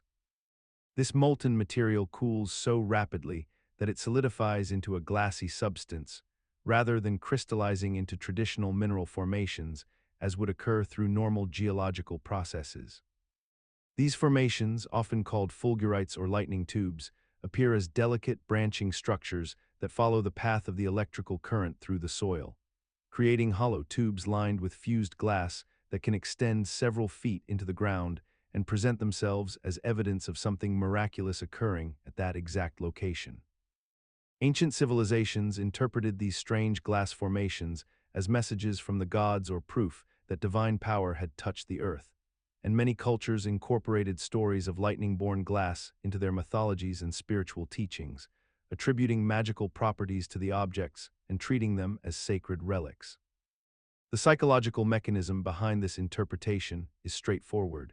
Humans naturally seek patterns and meaning in rare phenomena, and when confronted with objects that appear nowhere else in nature under normal circumstances, we instinctively assign supernatural explanations rather than considering the possibility of natural forces operating at extreme scales. Even as our scientific understanding has grown more sophisticated, we continue to regard fulgurites with a sense of wonder that borders on the mystical, collecting them as curiosities and photographing them with the reverence typically reserved for genuinely inexplicable phenomena, suggesting that the human impulse to find the sacred in nature's rarest demonstrations persists even when we possess complete understanding of the mechanisms at work. Yet perhaps this persistent sense of wonder is not misplaced, for in understanding that lightning glass forms through the brutal collision of electrical and thermal forces, we recognize that we are holding evidence of one of nature's most violent moments, frozen into fragile beauty, a tangible record of power so immense it can reshape matter itself in. Throughout human history, ancient texts and folklore have described vast underground kingdoms spanning impossibly large territories, connected by intricate networks of passages where millions of inhabitants worked in perfect coordination toward a singular purpose. Yet scientists long dismissed these accounts as pure mythology until they discovered that certain ant species had actually created exactly such structures on scales that defy comprehension. The Argentine ant, a species native to South America, forms what researchers now call supercolonies, which are colonies so extraordinarily large that they function less like individual nests and more like unified civilizations, stretching across coastlines for hundreds of kilometers with millions upon millions of individual ants moving through interconnected tunnels and foraging routes in a seamless, coordinated manner that operates almost like a single organism distributed across vast geographical spaces.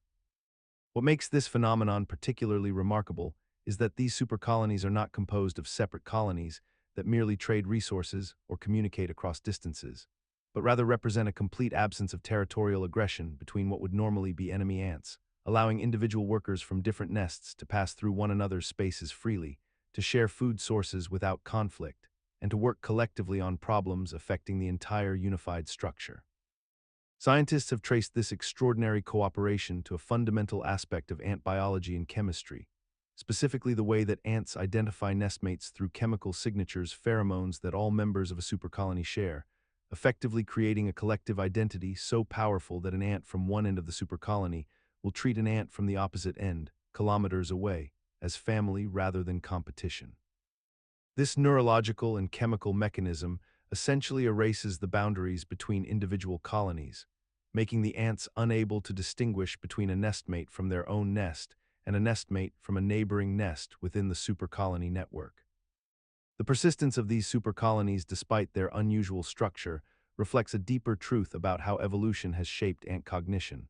For the system works with such extraordinary efficiency that it has become self-perpetuating and dominant, spreading across entire regions until these megastructures eliminate smaller, traditional colonies through sheer competitive advantage and resource control.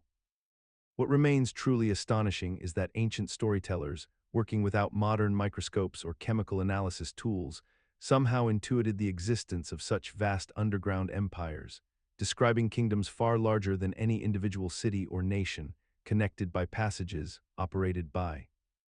Throughout history and across nearly every culture with a coastal or agricultural tradition, observers have noticed that birds behave strangely in the hours or days before severe weather arrives, and this observation has persisted in folklore, maritime superstition, and rural wisdom for thousands of years, appearing in texts from ancient Greece to medieval Europe to indigenous traditions across the Americas and Asia.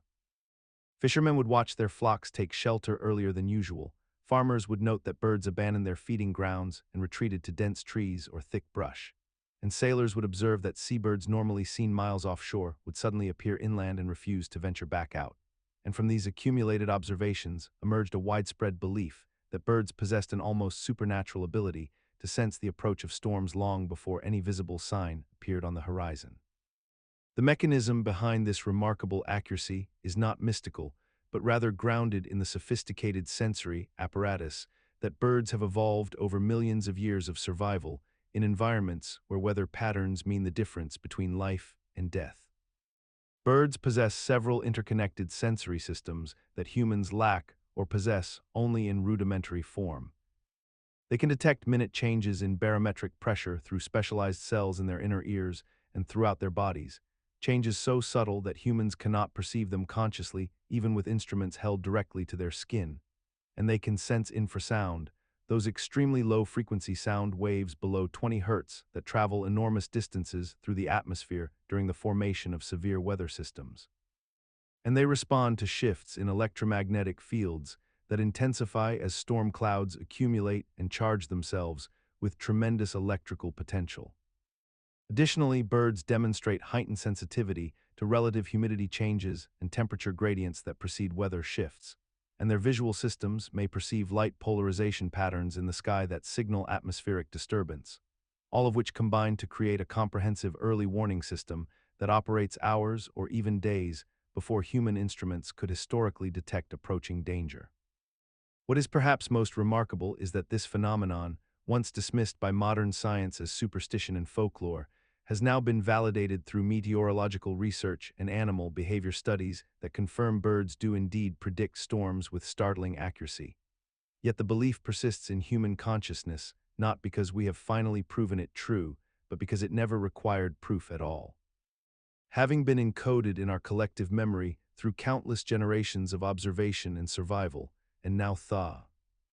High upon a limestone ridge in southeastern Turkey, there stands a place that has fundamentally altered our understanding of human civilization itself, a temple complex known as Göbekli Tepe, which means belly hill in Turkish, and its existence challenges nearly everything we thought we knew about the development of organized society and religious consciousness in the ancient world.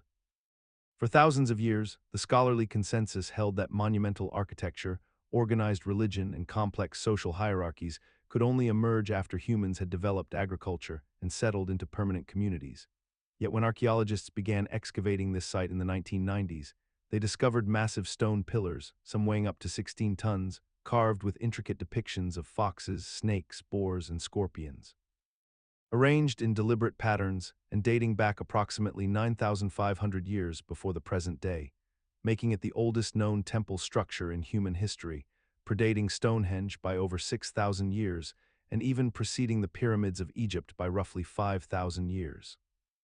The psychological mechanism that made this discovery so revolutionary relates to how we had constructed a linear narrative of human progress, assuming that religious and architectural sophistication required the organizational surplus that only agriculture could provide. Yet here was irrefutable evidence that hunter-gatherer societies possessed the cognitive ability, social cohesion, and spiritual motivation to undertake monumental construction projects long before farming emerged, suggesting that our spiritual and communal impulses may run far deeper than our survival strategies, and that the human drive to create sacred spaces and worship divine forces existed in our hearts long before we domesticated wheat or built permanent walls. What makes this revelation particularly striking is how readily we continue to invoke simplified narratives about human development in our modern discourse, still speaking of prehistoric peoples as fundamentally less sophisticated or organized than their agricultural descendants, despite the clear evidence that these hunter-gatherers of Göbekli Tepe possessed engineering knowledge, artistic vision, and religious conviction that demanded cooperation among hundreds of individuals across multiple generations, skills that modern project managers would recognize as requiring detailed planning, resource management, and shared ideological commitment. Yet we persist in imagining our ancestors as primarily concerned with mere survival, as though the ability to create beauty and meaning is somehow a luxury that only settled civilizations could afford. When Göbekli Tepe stands as silent testimony to a different truth entirely. The Aboriginal peoples of Australia have maintained oral traditions spanning tens of thousands of years, and among the most persistent and geographically widespread of these narratives are stories of catastrophic floods that reshaped the landscape and fundamentally altered human civilization. These flood stories appear across dozens of distinct Aboriginal language groups and cultural traditions, from the tropical north to the interior deserts, each describing how rising waters transformed the world, drowned vast territories, and forced populations to migrate and adapt to entirely new environments. The remarkable consistency of these narratives across such enormous geographical distances and isolated populations, combined with the extraordinary specificity of certain details, suggested to researchers for centuries that they might represent something more than purely mythological invention. Modern archaeological and geological evidence has now confirmed that these ancient stories encode accurate memories of a real catastrophic event that occurred approximately 12,000 years ago, when the end of the last ice age triggered massive melting of polar ice sheets and dramatically raised global sea levels by over 400 feet. The Australian continent, which had been significantly larger during the Ice Age, experienced an invasion of seawater that permanently submerged vast coastal plains and transformed the geography entirely, creating new coastlines, drowning river valleys, and destroying established settlement patterns that had existed for thousands of years. The Aboriginal flood narratives appear to preserve detailed ancestral memories of this transformation, describing the specific direction of water movement, naming particular landmarks that were submerged, and explaining the origins of modern geographical features through the lens of this ancient inundation. The psychological mechanism underlying this remarkable preservation involves the profound cultural significance of landscape itself in Aboriginal spirituality and social organization, where every geographical feature contains layered meanings connected to ancestor stories, songlines, and spiritual knowledge passed down through countless generations. Because the landscape itself functioned as a living library of cultural memory, significant changes to that landscape would necessarily be encoded into the most important stories and spiritual traditions, ensuring that knowledge of these transformations remained central to cultural identity and survival across millennia. What makes this phenomenon particularly striking is that Aboriginal oral traditions maintained this geological knowledge through over 400 generations, preserving accurate details about events that occurred at the very end of the last ice age, long before.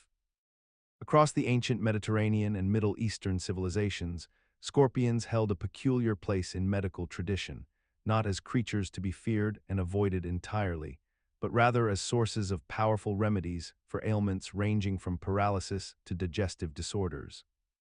with practitioners grinding dried scorpion bodies into powders and preparing complex tinctures from their venom to treat patients suffering from what modern medicine would later categorize as neurological and inflammatory conditions. The ancient Egyptians documented scorpion medicine in papyri dating back thousands of years, and Greek physicians like Galen similarly recognized that the very toxins responsible for causing pain and death in high doses could, when carefully administered in minute quantities, produce therapeutic effects that seemed to defy the basic logic of toxicology, yet somehow worked with remarkable consistency across diverse patient populations. The mechanism behind this ancient medical insight rests upon a principle that would not be formally codified until centuries later, namely that certain biological compounds operate on a dose-dependent spectrum, where the difference between poison and medicine is fundamentally a matter of quantity and concentration. With scorpion venom containing peptides and proteins that interact with nerve cells and ion channels in ways that can be harnessed to block pain signals, reduce inflammation, or restore balance to disrupted neural pathways. What appears on the surface to be purely superstitious or alchemical thinking actually reflects an empirical understanding of pharmacology that ancients obtained through careful observation and repeated application, discovering through trial and error what modern biochemists would eventually validate through laboratory analysis and clinical trials, proving that scorpion venom does indeed contain compounds with genuine analgesic, anti-inflammatory, and potentially anti-cancer properties. Today, pharmaceutical researchers continue to study scorpion venom peptides as sources of novel medications, with specific compounds showing promise in treating chronic pain, multiple sclerosis, and even certain malignancies, validating an ancient medical practice that persisted for millennia despite lacking any theoretical framework to explain why such treatment should work. Representing one of history's most striking examples of empirical discovery preceding scientific understanding by thousands of years. The most potent contemporary example is chlorotoxin, a peptide isolated from deathstalker scorpion venom, which researchers are developing as a targeted cancer therapy that can penetrate tumor cells while leaving healthy tissue relatively unharmed, demonstrating that the ancient healer's intuitive grasp of venom's dual nature, simultaneously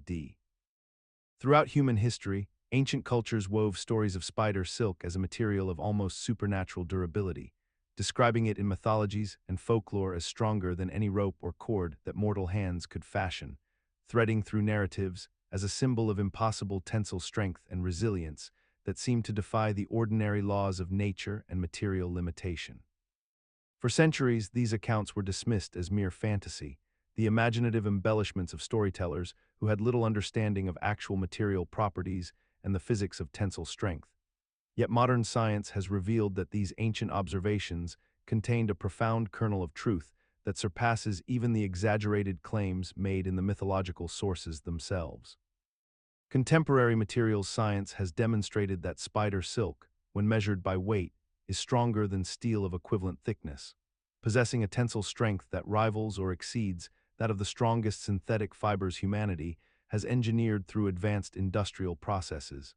a discovery that transformed our understanding of what ancient observers had been attempting to communicate through their narratives and symbolic language. The remarkable properties of spider silk emerge from its unique molecular structure, composed of proteins arranged in a precise configuration that allows individual silk strands to absorb and distribute force in ways that traditional materials simply cannot replicate, creating a material that is simultaneously extraordinarily strong and remarkably flexible, capable of absorbing significant energy without rupturing. The psychological mechanism behind why ancient cultures recognized and encoded this truth in their myths relates to direct observation and wonder. For anyone who has handled a spider web or observed its construction over time would notice its exceptional durability, its resistance to tearing, and its persistence through weather and environmental stress. Observations that naturally led to metaphorical and practical applications in stories designed to convey ideas about hidden strength and unexpected resilience.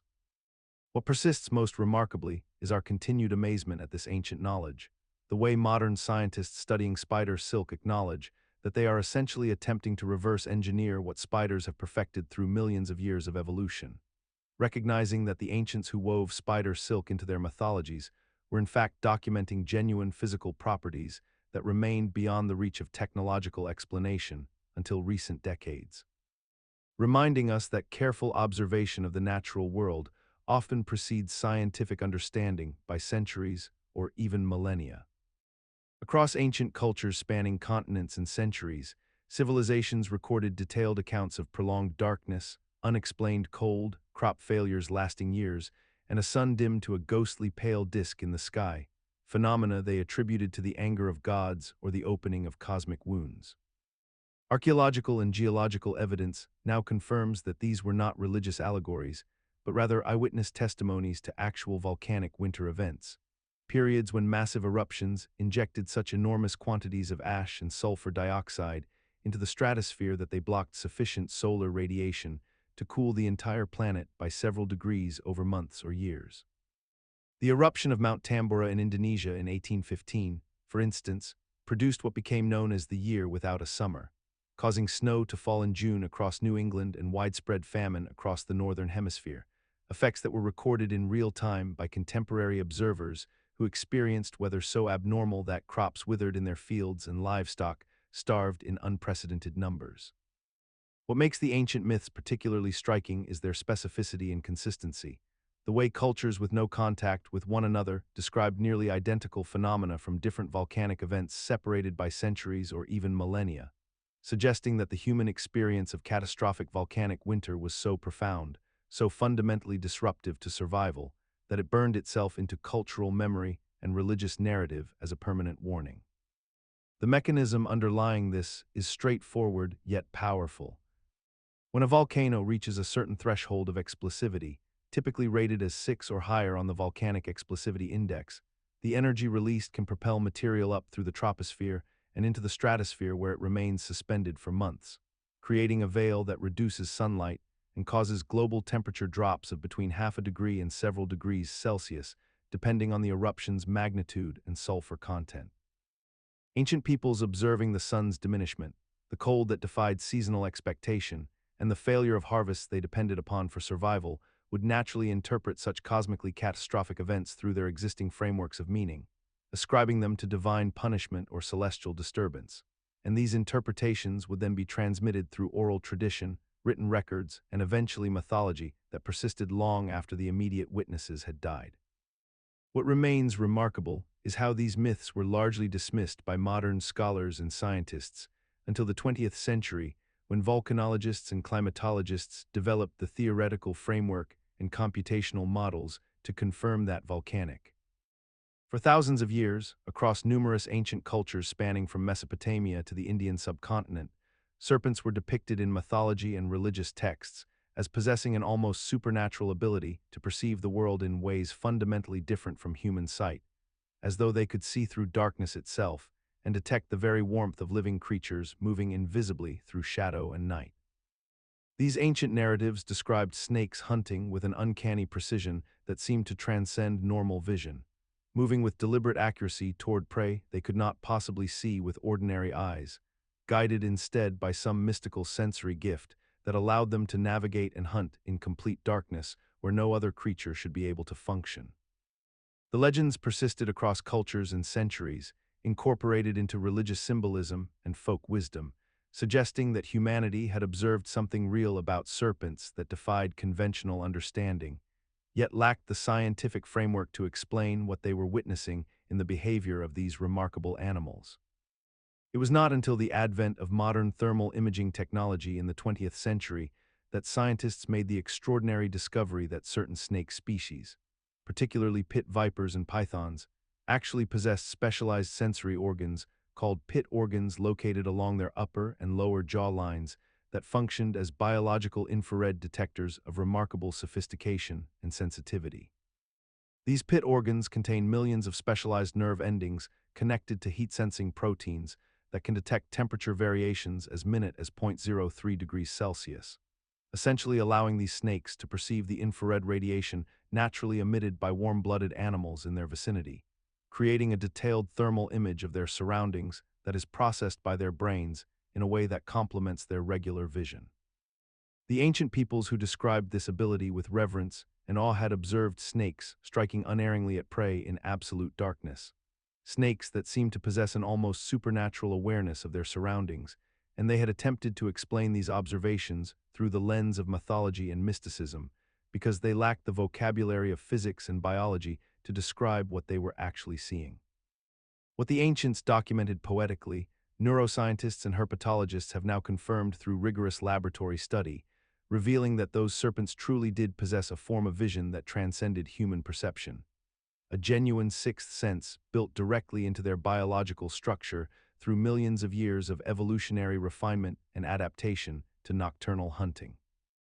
Throughout human history, the larvae of flies, commonly known as maggots, have appeared in the wounds of soldiers, plague victims, and the desperately injured. And rather than universally causing death or disease as one might reasonably expect, these creatures often coincided with remarkable healing and recovery from what would otherwise have been fatal infections and gangrenous conditions. Ancient texts from various civilizations describe physicians observing that wounds inhabited by these larvae healed far more rapidly than those left untouched.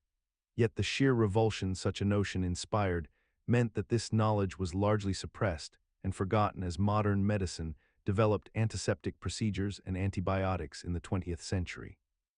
The mechanism behind this phenomenon, which science has now thoroughly validated, operates through several interconnected biological processes that the maggots execute with extraordinary precision despite possessing only the most primitive nervous systems.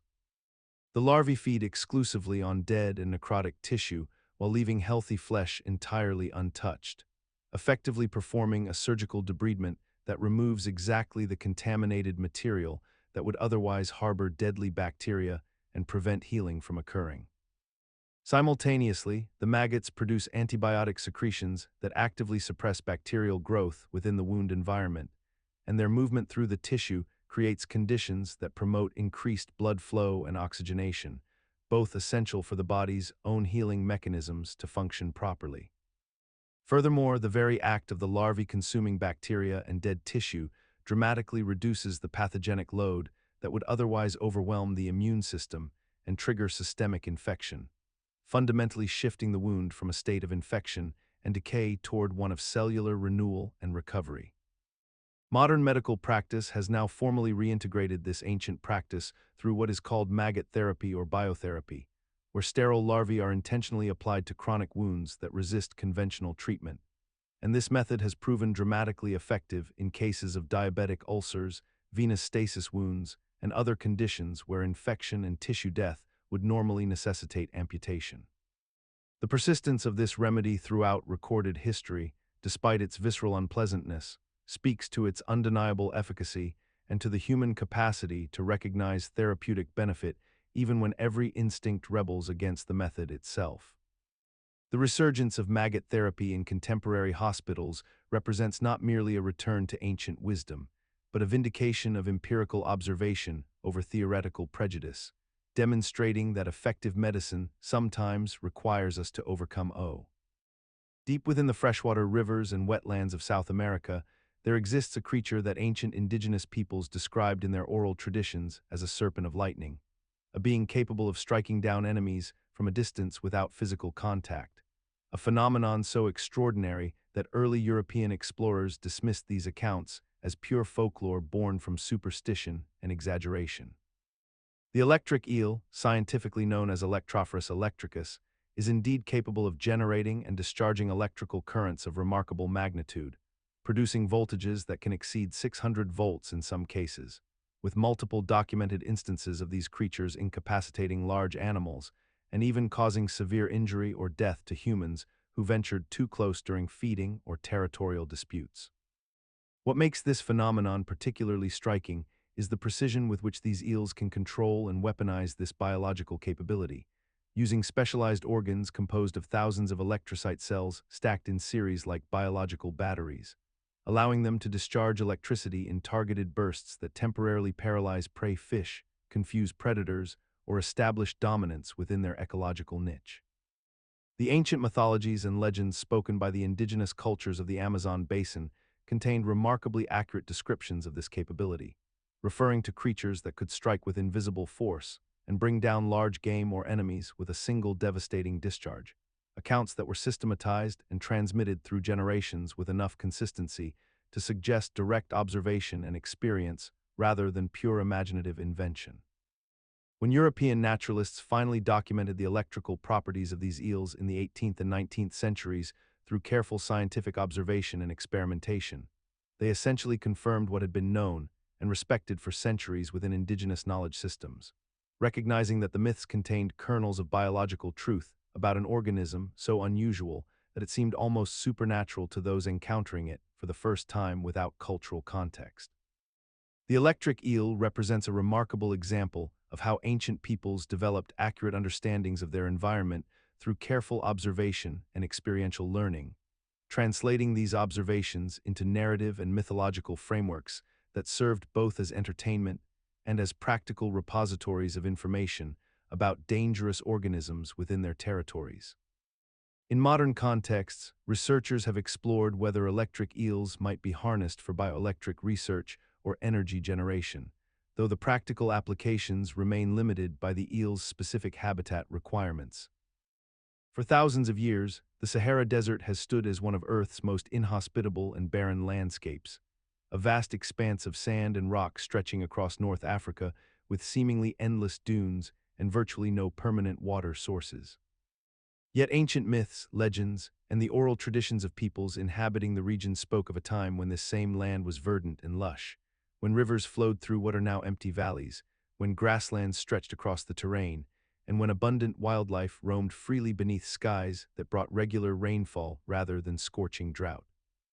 These stories seemed impossibly romantic, the wishful thinking of cultures mourning a lost golden age, a mythological pastime disconnected entirely from geological reality.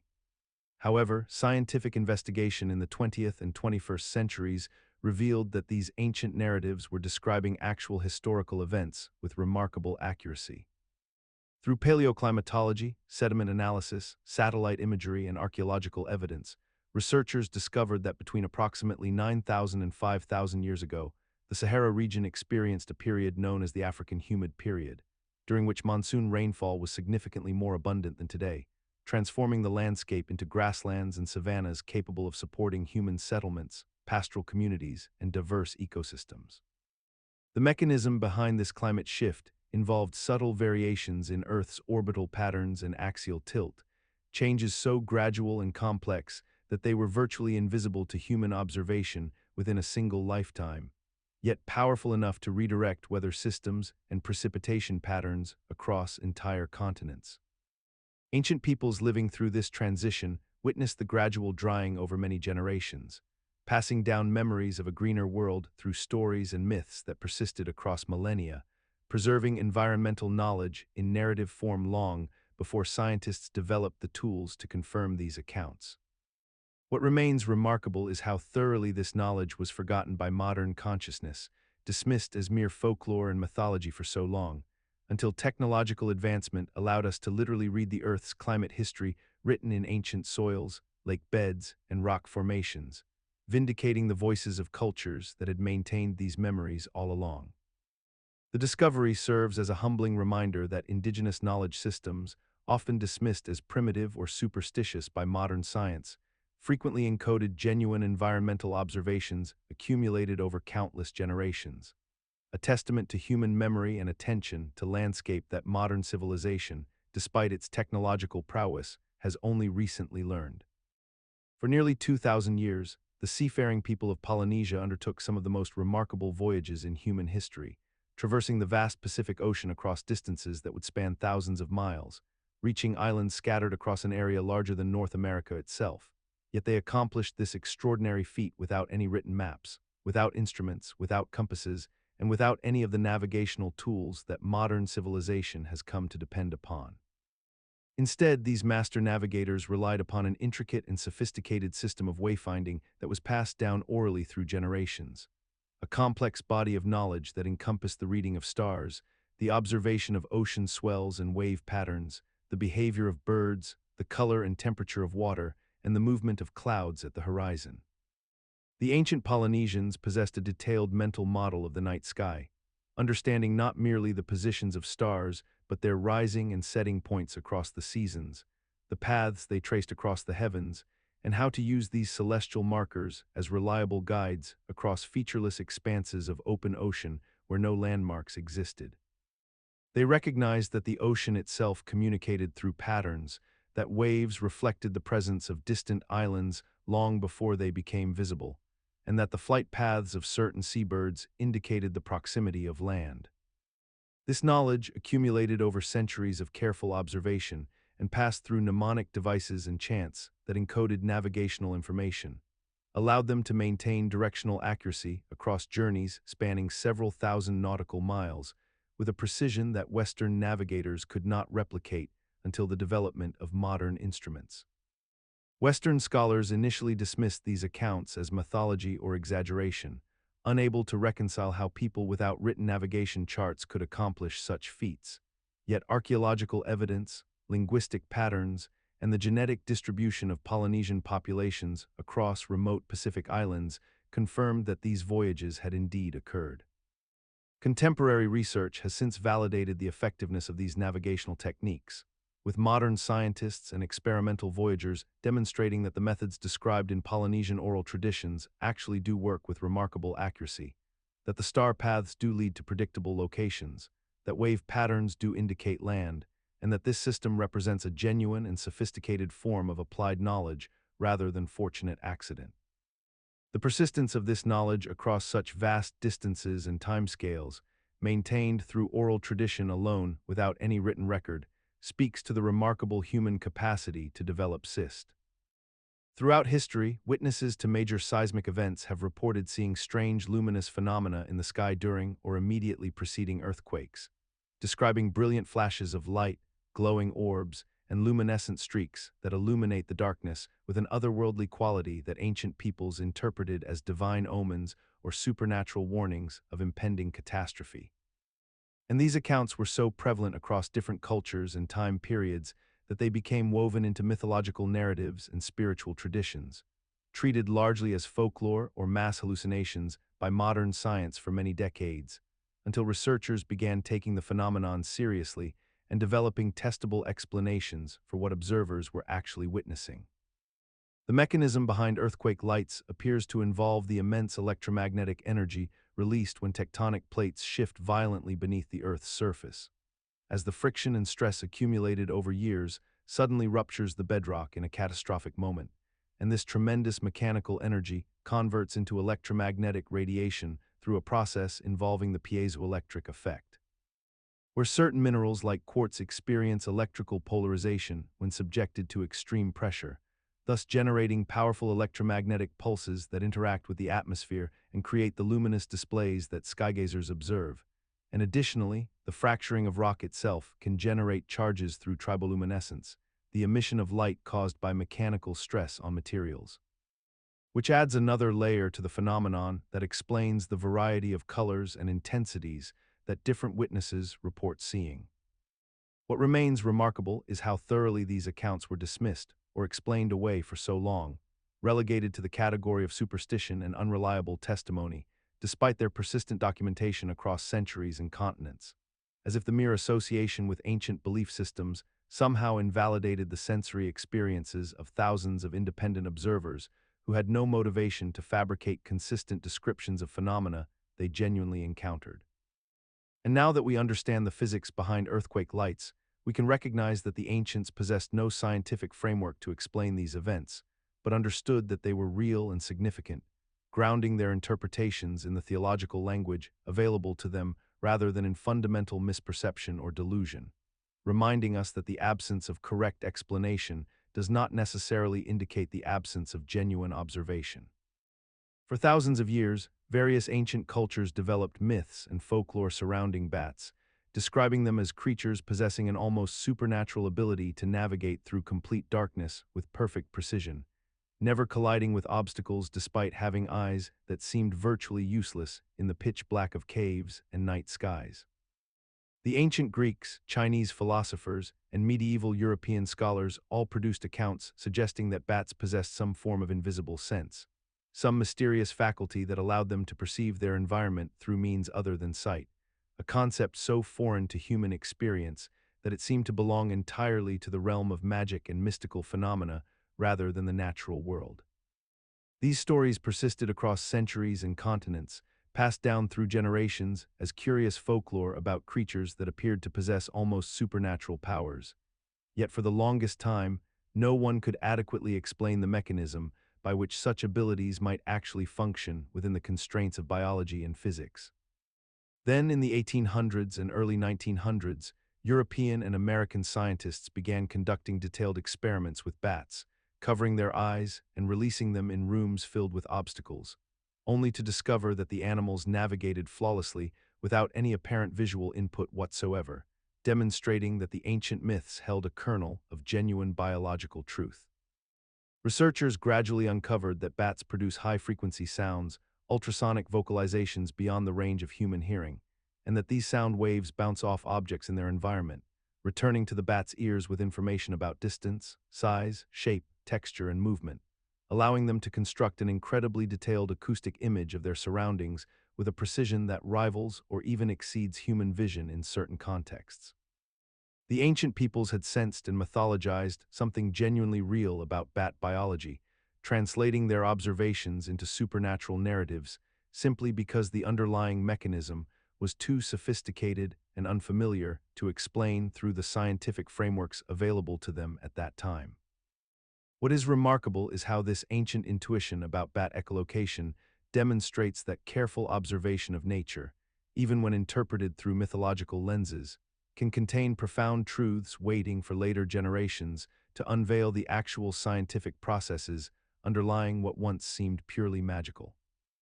Today, scientists continue to marvel at the sophistication of bat echolocation, studying how some species can detect objects thinner than human hair and distinguish between different insect species mid-flight, revealing capabilities that still push the Beneath the forest floor, in the darkness where roots intertwine and soil presses close around them, exists an intricate network of fungal threads so fine and delicate that they remain invisible to the casual observer, yet so vast in their extent that they may constitute the largest living organism on Earth, connecting tree to tree, root to root, in what modern mycologists have come to call the Wood Wide Web or the mycorrhizal network. This fungal infrastructure serves as the circulatory system of the forest itself, allowing trees that stand separated by vast distances to exchange nutrients, water, and chemical signals through connections established by these thread-like structures called hyphae, which penetrate the soil in numbers so great that in a single gram of healthy forest soil there may exist several kilometers of these fungal filaments working silently and without pause. The mechanism underlying this remarkable collaboration rests on a fundamental principle of mutual benefit that has guided evolution for hundreds of millions of years. The fungi gain access to sugars and carbohydrates that the trees produce through photosynthesis, while the trees receive in return enhanced access to phosphorus and nitrogen that the fungi extract from organic matter in the soil, breaking down materials that the trees alone could never process, extending the reach of root systems far beyond what physical expansion could achieve, and in times of stress or scarcity. This network becomes a conduit through which a healthy tree may send resources to a struggling neighbor, or through which a mother tree may nurture her seedlings, demonstrating patterns of cooperation and resource sharing that seem almost parental in nature, yet arise purely from the evolutionary logic of survival and mutual advantage. Yet despite the relatively recent scientific documentation of these networks, beginning in earnest only in the 1970s, and dramatically confirmed through radioactive isotope tracking in the 1990s, ancient cultures across the world spoke in metaphors of forest consciousness, of trees communicating through underground rivers and roots sharing wisdom across generations. As though the intuitive understanding of forest ecosystems had been embedded in human consciousness long before our laboratories and instruments could prove what the forest had always been doing, suggesting that perhaps our modern astonishment at these networks reveals less about the networks themselves and more about how thoroughly we had severed ourselves from ecological literacy in the intervening centuries. Today, as forests face unprecedented stress from climate change and fragmentation, these networks, once dismissed as mere biological curiosity, emerge as critical infrastructure for forest resilience, their capacity. For thousands of years, ancient peoples observed the remarkable phenomenon of migratory birds returning to the exact same locations with astonishing precision, traveling across continents and across oceans without any visible maps or instruments to guide them, and they wondered at the invisible force that seemed to draw these creatures along predetermined paths through the sky. The ancients spoke of birds possessing an inner sense, a mystical connection to the earth itself, a kind of spiritual compass that allowed them to navigate through fog and darkness and storms with a confidence that suggested they were following something far more reliable than mere memory or landmarks. They watched as swallows departed in autumn and returned in spring to the same nests, as Arctic terns completed journeys of over 40,000 miles annually between polar regions, as warblers found their way across thousands of miles of open ocean where no visual references existed, and they attributed this phenomenon to divine guidance or to an intuitive knowledge passed down through generations, a kind of inherited wisdom written into the very fabric of these creatures' being. For centuries, scientists dismissed these observations as folklore or attributed bird navigation solely to visual landmarks, to the sun's position, to wind patterns and magnetic stars, never quite satisfying the full mystery of how birds could navigate through complete cloud cover or across featureless ocean. Yet the ancients had grasped something fundamentally true. Birds possessed a sensitivity to an invisible force that permeated the entire world, and that force was the Earth's magnetic field itself. The mechanism underlying this extraordinary capability involves specialized proteins in the eyes of certain bird species and magnetite crystals in their beaks that respond to the planet's electromagnetic field, creating an inner map as precise and detailed as any human navigation system. Modern research has confirmed that birds literally see magnetic field lines overlaid upon their visual perception, allowing them to sense direction with remarkable accuracy, and that they possess an innate ability to detect minute variations in magnetic intensity that correspond to specific geographic locations. What persists as remarkable is how completely normalized we have become with this extraordinary phenomenon, how we speak of bird migration almost casually despite its revelation of sensory capacities entirely beyond human experience, how we accept that creatures around us navigate by senses we cannot perceive or even fully measure, and how the ancient intuition that something invisible guides these journeys has proven to be not mysticism but biology, not magic but magnetism, reminding us that the world has always contained wonders that exceed our. In the high mountains and windswept plateaus of the Himalayan regions, particularly throughout Tibet and parts of Mongolia, there existed for centuries a funeral practice known as celestial burial or sky burial, wherein the deceased were not interred in earth nor committed to flame, but rather their bodies were carried to designated sacred sites and left exposed to the heavens, where vultures and other carrion birds would consume the flesh, returning the physical form to the sky itself. This practice, documented by anthropologists and travelers for hundreds of years, was not born from desperation or lack of alternative methods, but rather from a sophisticated understanding of the relationship between death, decomposition, and the cycles of nature that astute observers had noticed through careful attention to the heavens and the behavior of celestial creatures. The Tibetan Buddhist monks and practitioners who maintained this tradition believed that the body was merely a temporary vessel, and that allowing birds to carry the remains skyward represented a form of spiritual liberation, a final offering to the cosmos itself. What makes this practice remarkable from a scientific perspective is that those who performed celestial burial had observed with remarkable accuracy that vultures and eagles soared to extraordinary heights, disappearing into the clouds and upper atmosphere where no other creatures could venture, essentially witnessing the body's transformation into something that transcended the earthly realm and entered the domain of the sky. Modern aerial ornithology has confirmed that Himalayan vultures regularly fly at altitudes exceeding 30,000 feet, moving through currents of air and light that remain invisible to ground-based observers. And in this sense, the ancient practitioners possessed an intuitive grasp of atmospheric science and animal behavior that preceded formal scientific study by centuries. The psychological mechanism underlying this belief involved a direct observation of cause and effect. Bodies left exposed disappeared into the sky via the birds, therefore the remains entered heaven, a logical conclusion drawn from limited but consistent observational data that required no knowledge of decomposition chemistry or gravity to feel profoundly true. Today, despite the availability of modern burial and cremation methods, celestial burial persists in certain communities not merely as tradition, but as a practice that has gained renewed appreciation from those who understand its ecological efficiency and spiritual authenticity, revealing how ancient observations of natural processes can retain validity even as the explanatory framework surrounding them evolves through scientific advancement. Throughout the 1980s and 90s, a curious belief took hold across alternative medicine circles and among those seeking natural remedies for ailments ranging from arthritis to cancer. A belief centered on the cartilage of sharks, which began to be harvested, processed, and sold in supplement form with increasingly bold claims about its healing properties. The premise behind shark cartilage medicine rested on a deceptively logical foundation.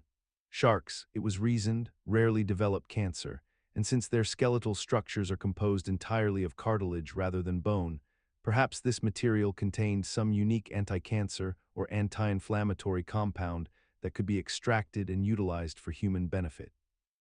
This observation about shark biology was true enough on its surface, yet the logical leap from observation to therapeutic application contained a fundamental flaw that many practitioners and consumers seemed willing to overlook in their search for alternative treatments. The cartilage itself was ground into powder, encapsulated, and marketed as a preventive or curative agent, with testimonials and anecdotal evidence supporting its efficacy despite the absence of rigorous clinical trials demonstrating any meaningful benefit.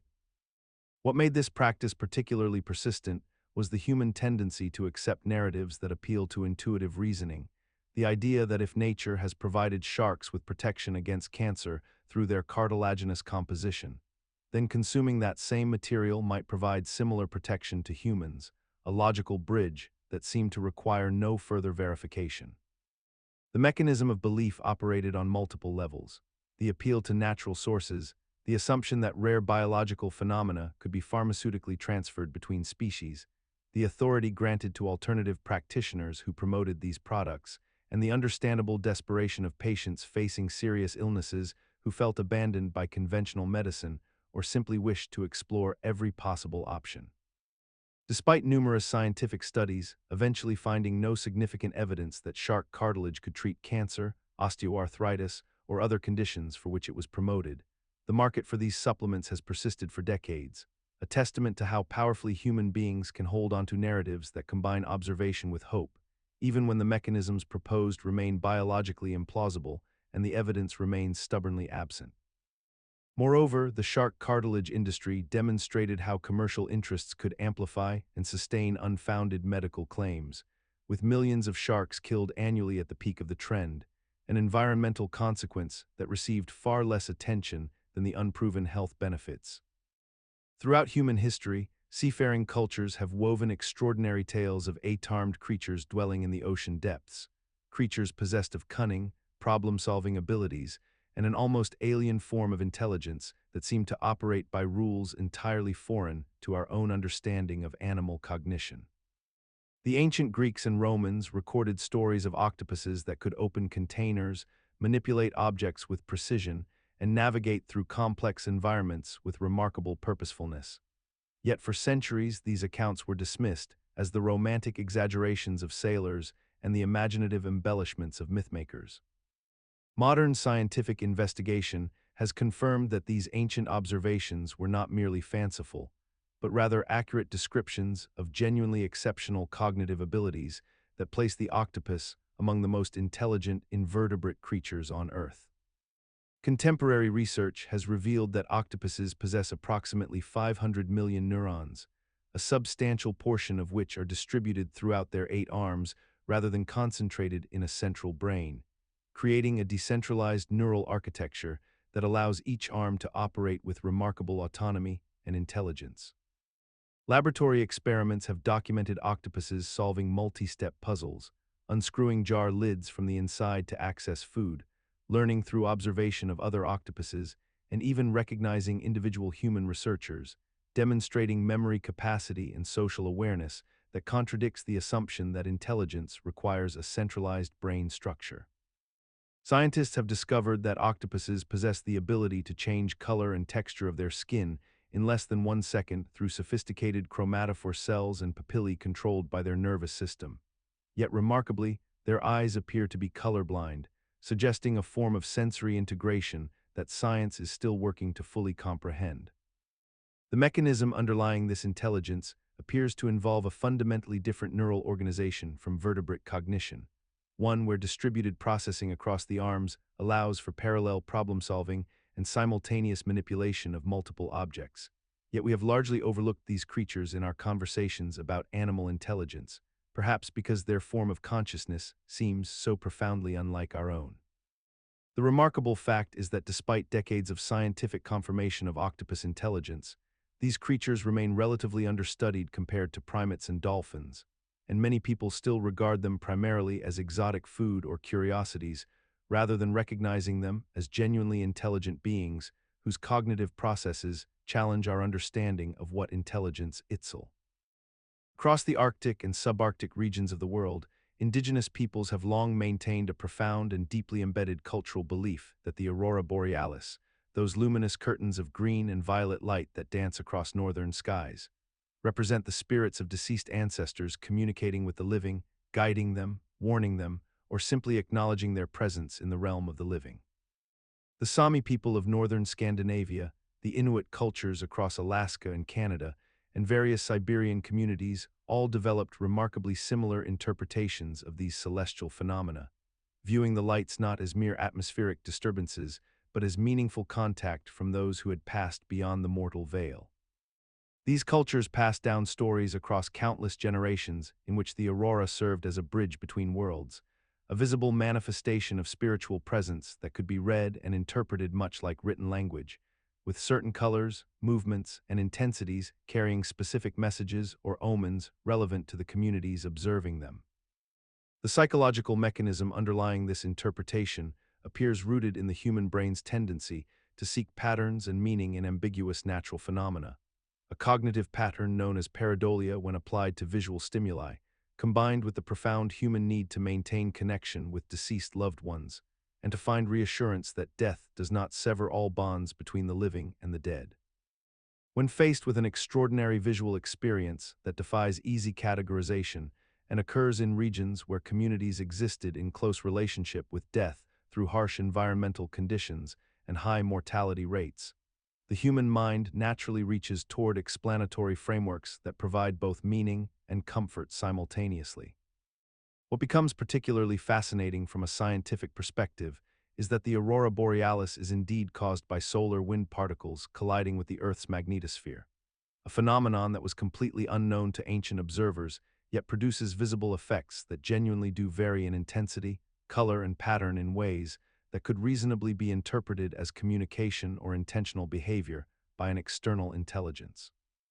The remarkable consistency with which geographically isolated cultures arrived at nearly identical interpretations suggests something deeper than mere coincidence. Yet we have largely abandoned these interpretations in modern times despite having no more direct evidence of spiritual presence than our ancestors possessed,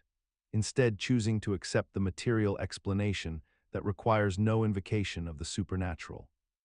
A shift that reflects our broader cultural acceptance of scientific materialism rather than any objecti. In the ancient world, healers and physicians observed a peculiar phenomenon that seemed to defy the understanding of their time.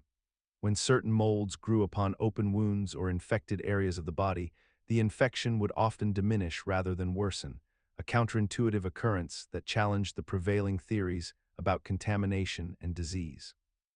These practitioners, working with limited tools and knowledge, noticed that bread left exposed would develop fuzzy growths, and when this moldy bread was applied to festering wounds or applied as a poultice to infected tissue, patients would sometimes recover when all other treatments had failed, suggesting that something within the mold possessed properties that could combat the very infections that threatened life itself.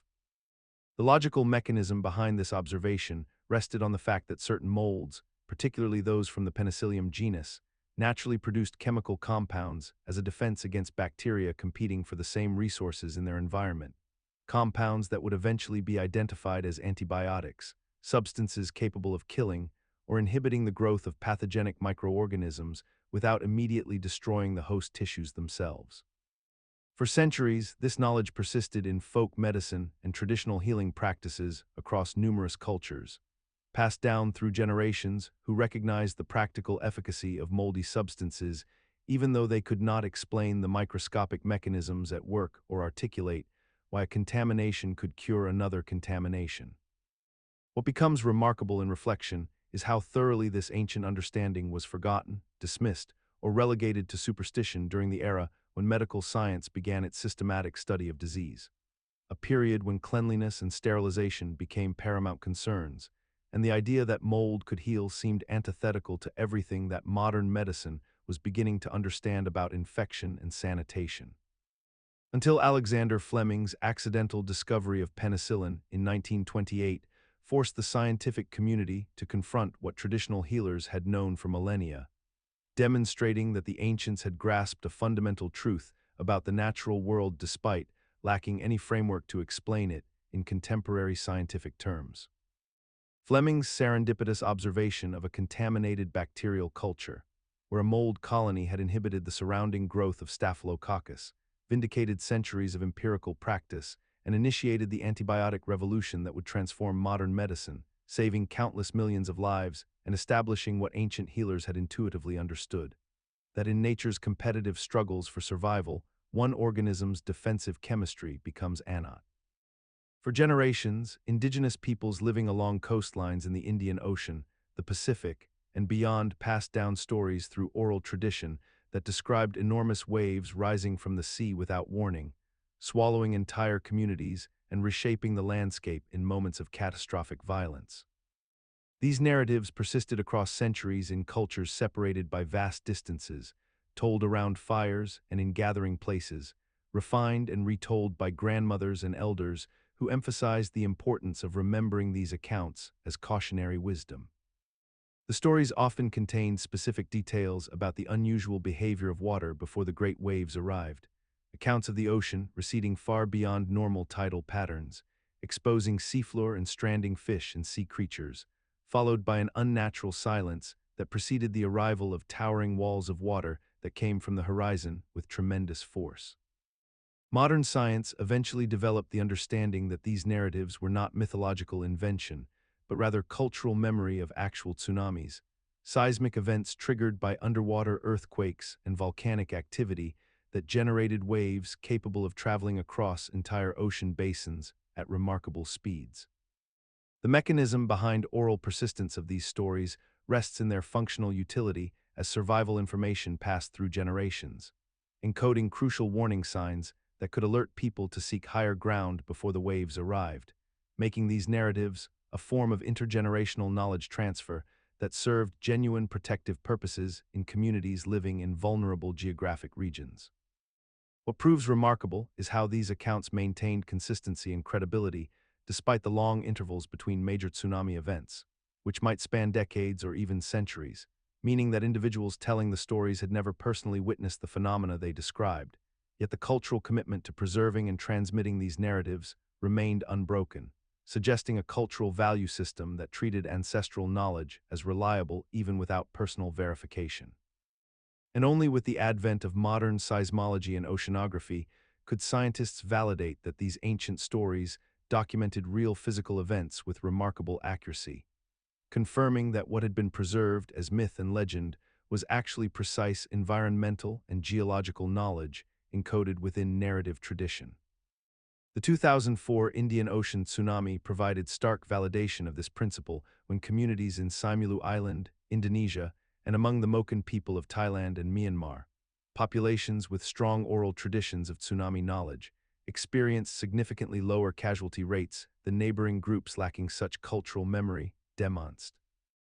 Throughout human history, cultures separated by vast oceans and continents have preserved remarkably consistent stories of dolphins rescuing drowning sailors and swimmers, pulling them to safety through deliberate and purposeful action, narratives that seemed relegated to the realm of myth and maritime folklore until modern marine biology began documenting these behaviors with scientific rigor and empirical evidence. In the ancient Mediterranean, Greek sailors spoke of dolphins that would push exhausted swimmers toward distant shores, and similar accounts emerged from Pacific Island cultures, Japanese fishing communities, and Aboriginal Australian traditions, each describing an almost supernatural compassion that seemed improbable given that dolphins are wild animals operating under no moral obligation to assist humans. The modern verification of this behavior began when researchers studying wild dolphin populations observed repeated instances of dolphins approaching injured or struggling humans in the water, and using their rostrum, or beak, to lift individuals toward the surface and toward safety. Behaviors that appeared deliberate and purposeful rather than incidental or coincidental. Scientists theorize that this rescue behavior may be rooted in the dolphin's own maternal instincts and their natural inclination to support younger or weaker members of their social groups, an evolutionary adaptation that has become so deeply embedded in their social cognition that it extends beyond their own species to human beings who find themselves in distress. The psychological mechanism seems to involve a recognition of vulnerability and a corresponding impulse to render aid, suggesting that dolphins possess a form of empathetic awareness that transcends species boundaries in ways that challenge our understanding of animal consciousness and social behavior. What remains remarkable is that despite the absence of any evolutionary advantage to the dolphin, despite the risk that rendering aid might expose them to human harm or interference, this behavior persists across populations and throughout generations, suggesting that compassion and altruism may exist in the animal kingdom as fundamental drives rather than learned behaviors calculated for reproductive advantage or resource acquisition. Fundamentally altering how we understand the emotional and moral architecture of non-human intelligence. This reframing invites us to consider whether rescue behavior represents not an anomaly in the animal world, but rather evidence of capacities for selfless action that exist across species lines, waiting only for the right circumstances and cognitive sophistication to manifest, suggesting that the dolphin's consistent choice to aid humans may reflect a deeper truth about consciousness itself, that awareness and. For thousands of years, indigenous peoples across Africa, the Americas, and Australia performed rhythmic dances during periods of drought, moving their bodies in synchronized patterns while chanting and striking the earth with their feet. And modern science has discovered that these ancient practices may have actually influenced weather patterns through mechanisms far more subtle and real than simple superstition or wishful thinking. The vibrations created by hundreds of people dancing in unison, particularly when their movements are synchronized with percussion instruments and the collective stomping of feet against compacted earth, generate low-frequency sound waves that propagate through the ground and into the atmosphere above, creating pressure waves and acoustic disturbances that can theoretically influence localized air currents and moisture distribution in ways that meteorologists are only now beginning to fully understand and document. When large groups move together with intentional rhythm, they create coherent vibrations rather than random disturbances, and these organized waves of energy can propagate upward into the lower atmosphere where they interact with existing weather systems, potentially disrupting atmospheric stability in subtle but measurable ways that might encourage condensation and precipitation under the right conditions. The psychological and communal aspects of these dances cannot be separated from their potential physical effects, because the coordinated focus of a large group creates a unified intention and synchronized movement pattern that generates far more powerful vibrations than isolated individuals could ever produce. And this combination of mechanical energy and collective psychological alignment may work together to influence weather in ways that seem almost miraculous to observers who do not understand the underlying physics. What makes this phenomenon particularly remarkable is that these ancient peoples developed and refined their rain dance practices over centuries without understanding the acoustic or atmospheric science behind them. Yet they demonstrated an intuitive knowledge of the relationship between synchronized human vibration and environmental response, suggesting that they observed correlations between their dances and subsequent rainfall patterns, often enough to encode these practices into their cultural and spiritual traditions. Today, we have largely abandoned these practices in favor of artificial irrigation and weather modification technologies, yet the fundamental principle remains valid and verifiable, that organized human vibration can influence atmospheric conditions through mechanisms that were not scientifically documented until very recently. And this represents yet another instance where ancient wisdom captured something rare. In the tropical and subtropical regions across the world, there exists a remarkable plant called the Mimosa pudica, commonly known as the sensitive plant or the touch-me-not plant, which possesses a behavior so unusual that ancient observers attributed it to a form of consciousness or memory that science has now begun to validate through rigorous experimentation and observation. When the delicate pinnate leaves of this plant are touched by an external stimulus, whether it be the gentle brush of a human finger or the impact of rainfall, the leaflets rapidly fold inward in a matter of milliseconds, and the leaf stalks droop downward in what appears to be a defensive response, a phenomenon that ancient naturalists witnessed and described as though the plant possessed some form of awareness or recollection of danger. For centuries, this behavior fascinated observers who struggled to explain how a plant without a brain could seemingly respond to touch with such apparent intention and speed, and they theorized that the plant must possess a primitive form of memory or consciousness, a notion that was largely dismissed by modern science as anthropomorphic fancy until recent decades when researchers began investigating the actual mechanisms underlying this response. The mechanism behind the mimosa's movement involves the rapid movement of potassium ions and water across cellular membranes in specialized cells called the pulvini, which are located at the base of each leaflet and leaf stalk, causing a sudden change in turgor pressure that makes the plant tissues collapse and fold inward within a fraction of a second,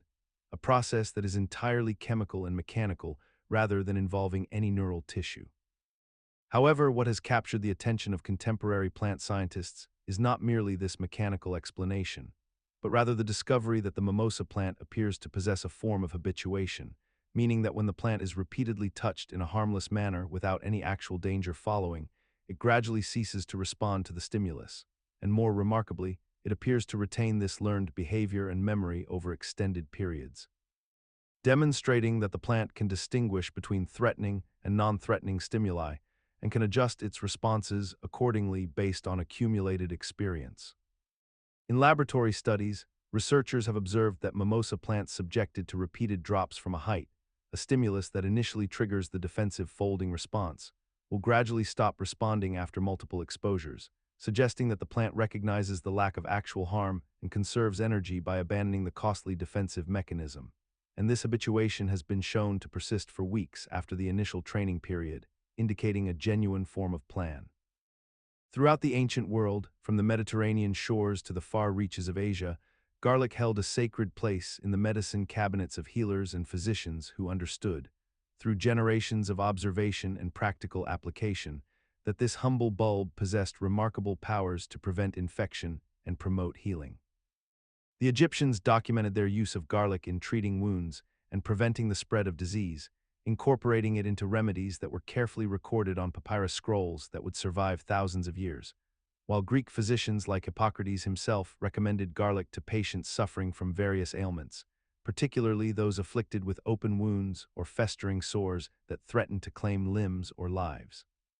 This ancient knowledge was not born from mystical thinking alone, but rather from the accumulated experience of countless practitioners who noticed patterns in the outcomes of their treatments, observing that those who consumed garlic or applied it directly to injured flesh seemed to recover more often than those who relied on other methods, leading them to elevate this pungent bulb to the status of a medicinal necessity in their healing practices. The mechanism behind this ancient understanding remained shrouded in mystery for centuries, as healers could only describe what they observed without being able to explain the invisible forces at work within the garlic itself. Yet they continued to recommend it with confidence born of repeated success, passing down this knowledge through apprenticeships and written texts that ensured each new generation of healers would inherit these proven techniques. It was not until modern chemistry and microbiology emerged as disciplines that scientists began to unlock the secrets that ancient practitioners had somehow intuitively grasped, discovering that garlic contains a compound called allicin, which forms when the cloves are crushed or cut, and that this compound possesses genuine antimicrobial properties capable of inhibiting the growth of bacteria and fungi that cause infection and disease. Today, we have normalized the antiseptic properties of garlic into our scientific understanding, yet the remarkable fact remains that ancient civilizations, working without microscopes or chemical analysis, identified and utilized this property with such consistency that their recommendations have proven valid across the millennia, suggesting that human observation and empirical testing, even in ages long before the scientific method was formally codified, could yield truths that would eventually align perfectly with laboratory findings and peer-reviewed research. For tens of thousands of years, Aboriginal peoples of Australia maintained an extraordinarily detailed knowledge of the night sky, encoding celestial observations into intricate star maps, songlines, and visual representations that were passed down through generations with remarkable precision and accuracy. These ancient astronomical records were not merely artistic expressions or casual observations, but rather systematic documentations of stellar positions, movements, and relationships that demonstrated a level of astronomical sophistication that would not be matched or exceeded by European science until the development of telescopes and modern instrumentation. The Aboriginal star maps identified constellations, tracked the movements of planets, noted the positions of bright stars, and even recorded what modern astronomers would later identify as binary stars, star clusters, and other celestial phenomena that required careful observation and deep understanding of the cosmos. What makes these achievements particularly remarkable is that they were accomplished without any optical aids whatsoever, relying entirely on the naked eye, the accumulated knowledge of countless observers across many generations, and an intimate familiarity with the night sky that came from spending entire lifetimes beneath the stars in some of the darkest locations on Earth. Modern researchers, including astronomers and anthropologists, have systematically compared Aboriginal star maps and the stories encoded within them against contemporary astronomical data and have found that the correlations are often strikingly accurate, with specific stars and constellations identified in Aboriginal traditions matching precisely with modern astronomical catalogs and measurements.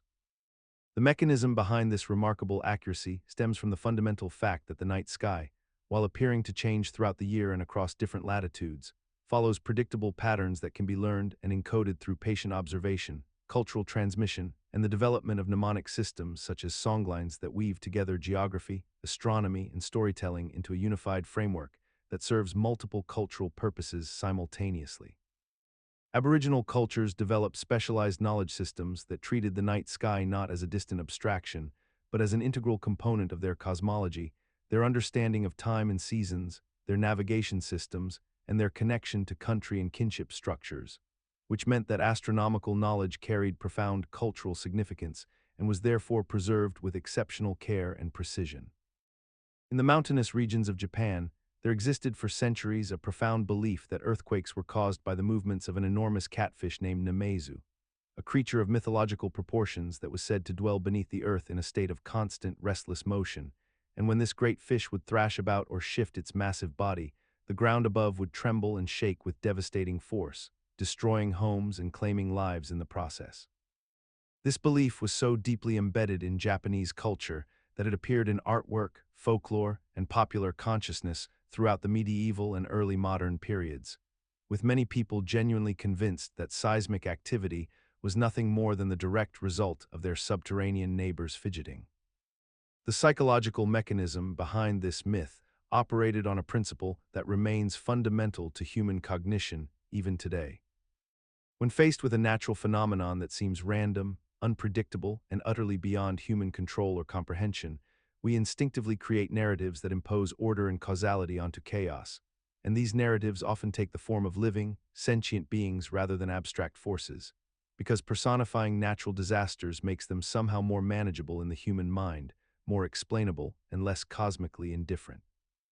What makes this particular myth remarkable is that modern seismology has revealed that the ancient Japanese were not entirely wrong about the mechanism, though their explanation was wonderfully literal. Earthquakes are indeed caused by the movement of enormous creatures, though these creatures are not conscious catfish, but rather the vast plates of the Earth's crust itself, which shift and grind against one another along fault lines, releasing tremendous energy in the form of seismic waves that travel through the ground. The catfish myth persisted for so long because it served a genuine psychological purpose, giving people a framework through which to understand and discuss something that would otherwise remain a terrifying mystery. And even though modern science has provided us with detailed explanations of plate tectonics and geological processes, we continue to find comfort in narrative explanations of natural phenomena, demonstrating how deeply embedded the human need for story-based understanding truly is.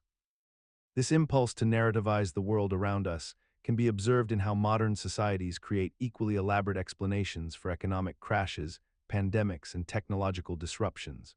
replacing Nemezu with shadowy conspiracies, malevolent corporations, or incompetent leaders, each serving the same fundamental function of transforming incomprehensible forces into understandable agents we might theoretically influence or appease.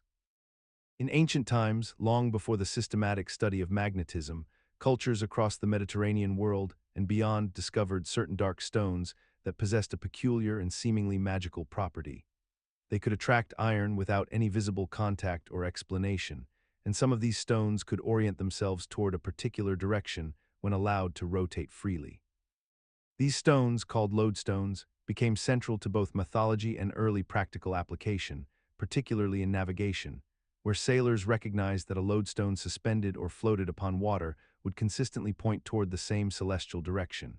a phenomenon that appeared to ancient peoples, as though the stone itself possessed an invisible will or spirit guiding the stars and the very fabric of the earth.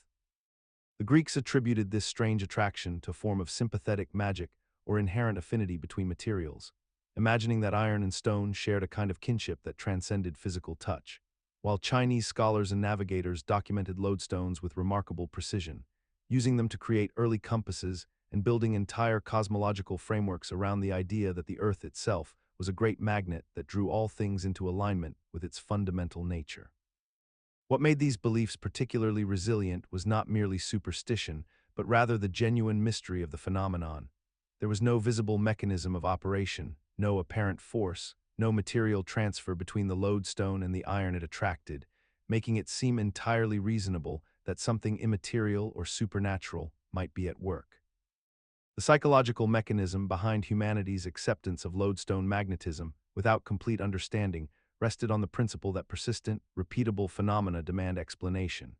And in the absence of a clear mechanical cause, people naturally gravitated toward frameworks that invoked hidden forces, sympathies between substances, or spiritual influence, creating narratives that made sense within their existing worldviews while also honoring the genuine mystery of what they observed.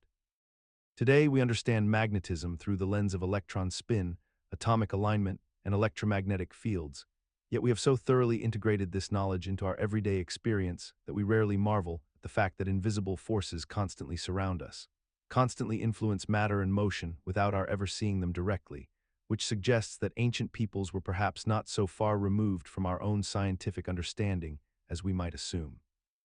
Merely describing the same mystery in different language. Across nearly every ancient civilization that settled near active volcanoes, the peoples who inhabited these regions developed remarkably consistent mythologies centered around divine blacksmiths and fire deities who worked within the mountains themselves, crafting weapons, tools, and sometimes the very foundations of the world in great underground forges where the earth itself seemed to burn with purpose and intention. The Greeks spoke of Hephaestus laboring in volcanic caverns beneath Mount Etna in Sicily. The Romans called upon Vulcan with similar reverence. The Japanese tradition included Kunitake as a fire-creating deity, and countless Polynesian cultures maintained oral traditions of Peel and other volcano spirits engaged in perpetual acts of creation through molten transformation, suggesting that these were not isolated imaginative flights, but rather consistent human responses to observable geological phenomena that demanded explanation. What these ancients were witnessing, without the vocabulary of modern geology, was the genuine reality of metallic ores being transformed by extreme heat within the Earth's crust, the constant movement of molten material beneath the surface, and the visible evidence of mineral deposition and rock formation occurring through volcanic processes that seemed almost indistinguishable from the conscious work of craftspeople at their forges. The human mind, confronted with the sight of lava flows that glowed like liquid metal, the sound of underground rumbling that resembled the rhythmic striking of hammers on anvils, and the discovery of naturally worked metals and obsidian tools hardened by volcanic fire, naturally constructed narratives that attributed this work to intelligent beings rather than viewing it as mere mechanical process, creating a framework that was not only psychologically satisfying, but also metaphorically accurate in depicting the Earth as an active workshop. The persistence of these myths reveals something profound about how humans have maintained symbolic frameworks that encode genuine scientific truths within narrative structures. For while we now understand plate tectonics, mineral chemistry, and the mechanics of volcanic activity, the core metaphor of the Earth as a forge remains not merely poetic, but observably valid as a description of actual processes occurring within our planet's depths. Processes that continue to generate the raw materials of civilization, even as we have translated our understanding from the language of gods to the language of science. Modern volcanic regions continue to yield some of the world's most valuable mineral deposits and metals, copper, gold, and rare earth elements, validating the ancient intuition that these fiery mountains were indeed sources of material wealth and transformation, though we now. For centuries, cultures across Asia, particularly Japan, have practiced a ritual known as Shinrin-yoku, or forest bathing, a practice rooted in the belief that simply spending time immersed in a forest environment could heal the body and mind in ways that seem to transcend simple relaxation. The practice involved nothing more than walking slowly through wooded areas, breathing deeply, and allowing one's senses to absorb the sights, sounds, and smells of the natural environment around them. A deceptively simple activity that ancient practitioners credited with reducing stress, boosting immunity, lowering blood pressure, and even improving overall longevity and mental clarity.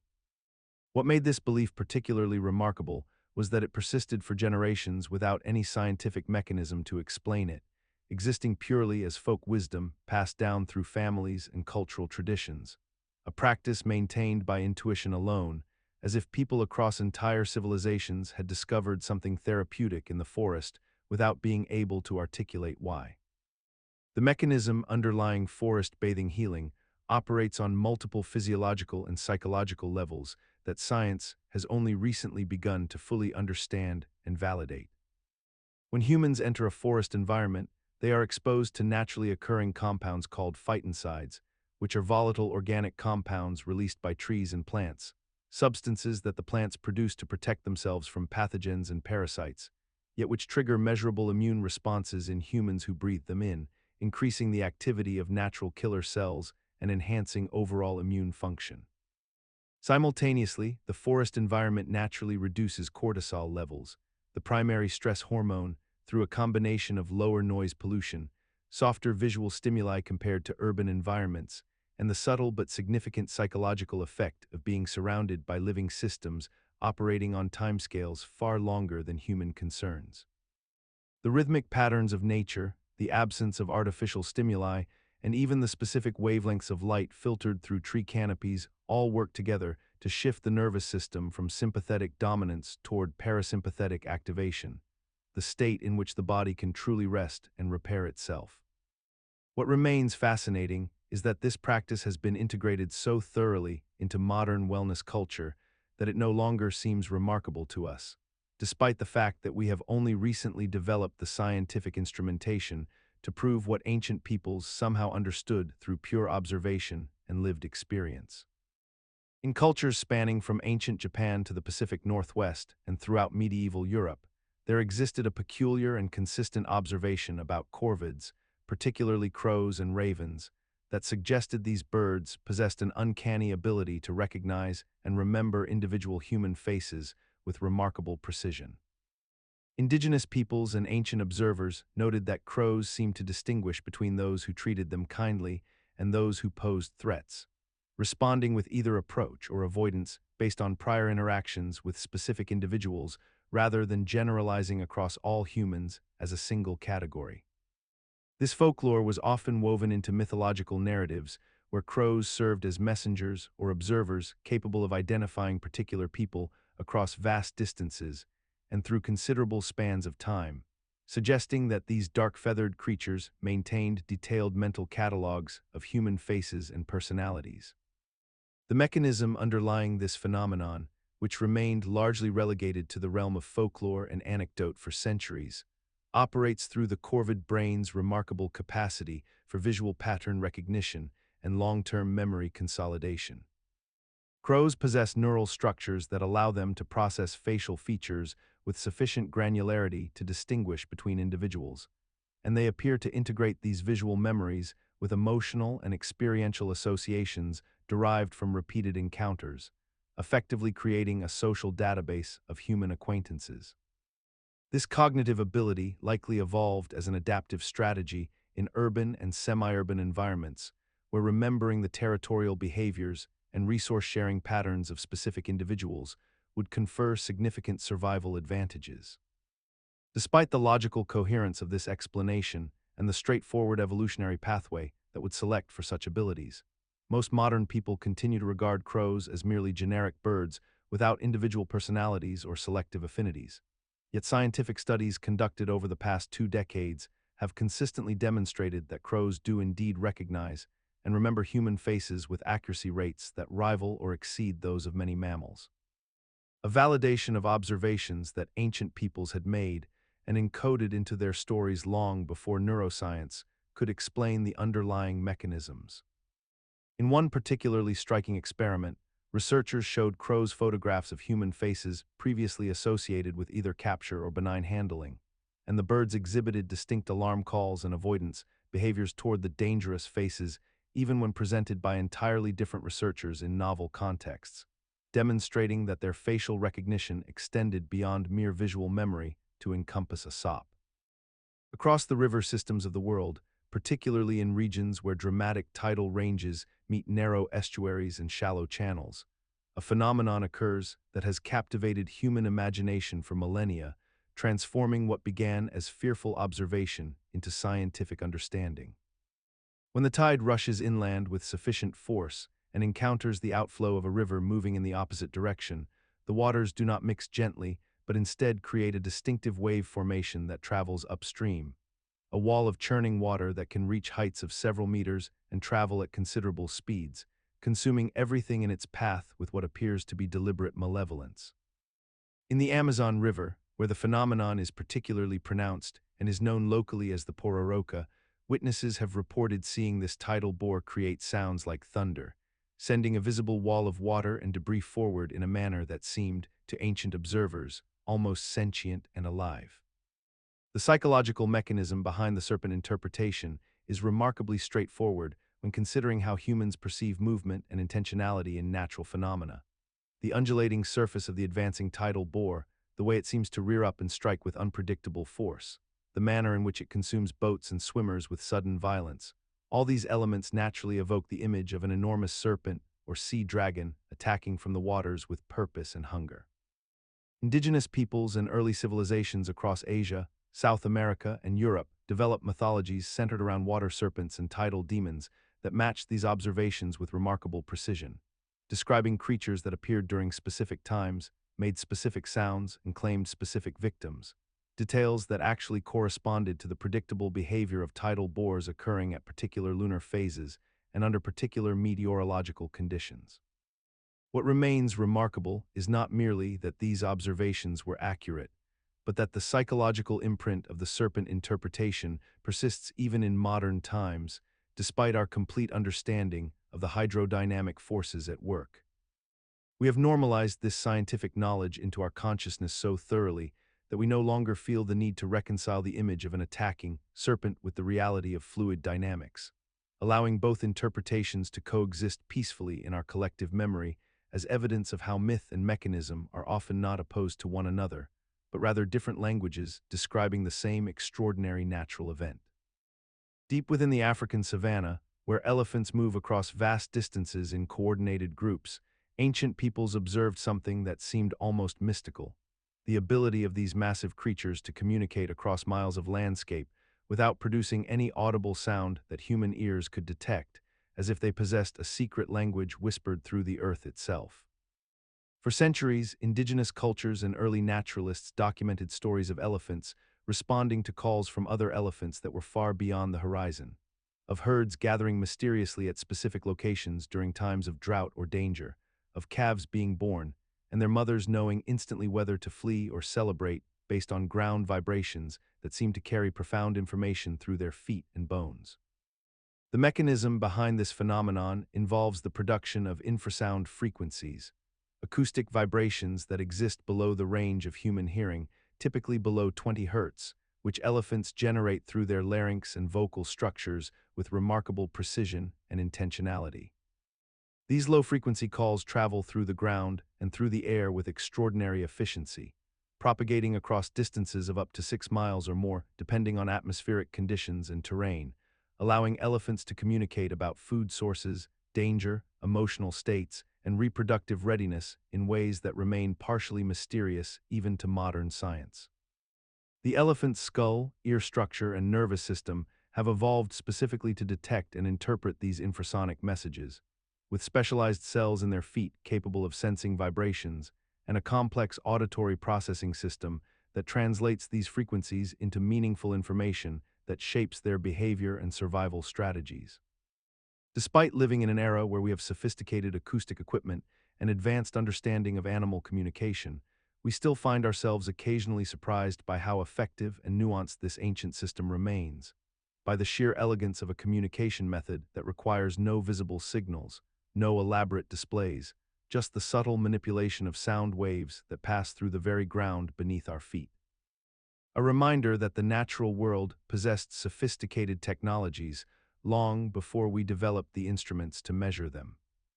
Recent research has revealed that elephants employ distinct infrasonic dialects specific to their family groups, suggesting a level of cultural transmission comparable to human languages, while conservation efforts increasingly recognize that protecting these creatures means preserving not just their physical habitats, but the acoustic landscapes through which their invisible conversations flow.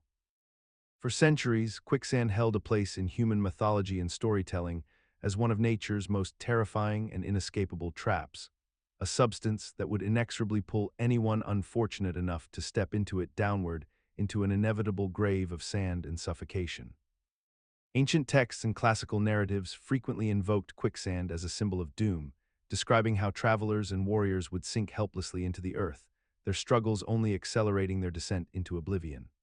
The image became so culturally embedded that people genuinely believed quicksand represented a supernatural or extraordinarily powerful natural phenomenon that defied normal physical laws and logic. Yet what modern science has revealed about quicksand mechanics is far more nuanced and, paradoxically, both more mundane and more fascinating than the mythological versions that preceded our understanding. Quicksand is not actually a distinct substance at all, but rather ordinary sand that becomes temporarily liquefied when water saturates it and disrupts the friction between individual grains, creating what physicists call a non-Newtonian fluid.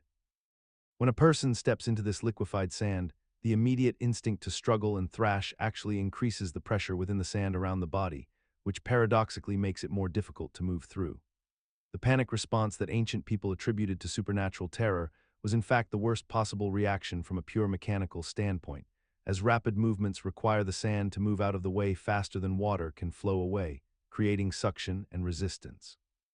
The profound irony that science revealed is that quicksand cannot actually pull someone completely under in most natural circumstances.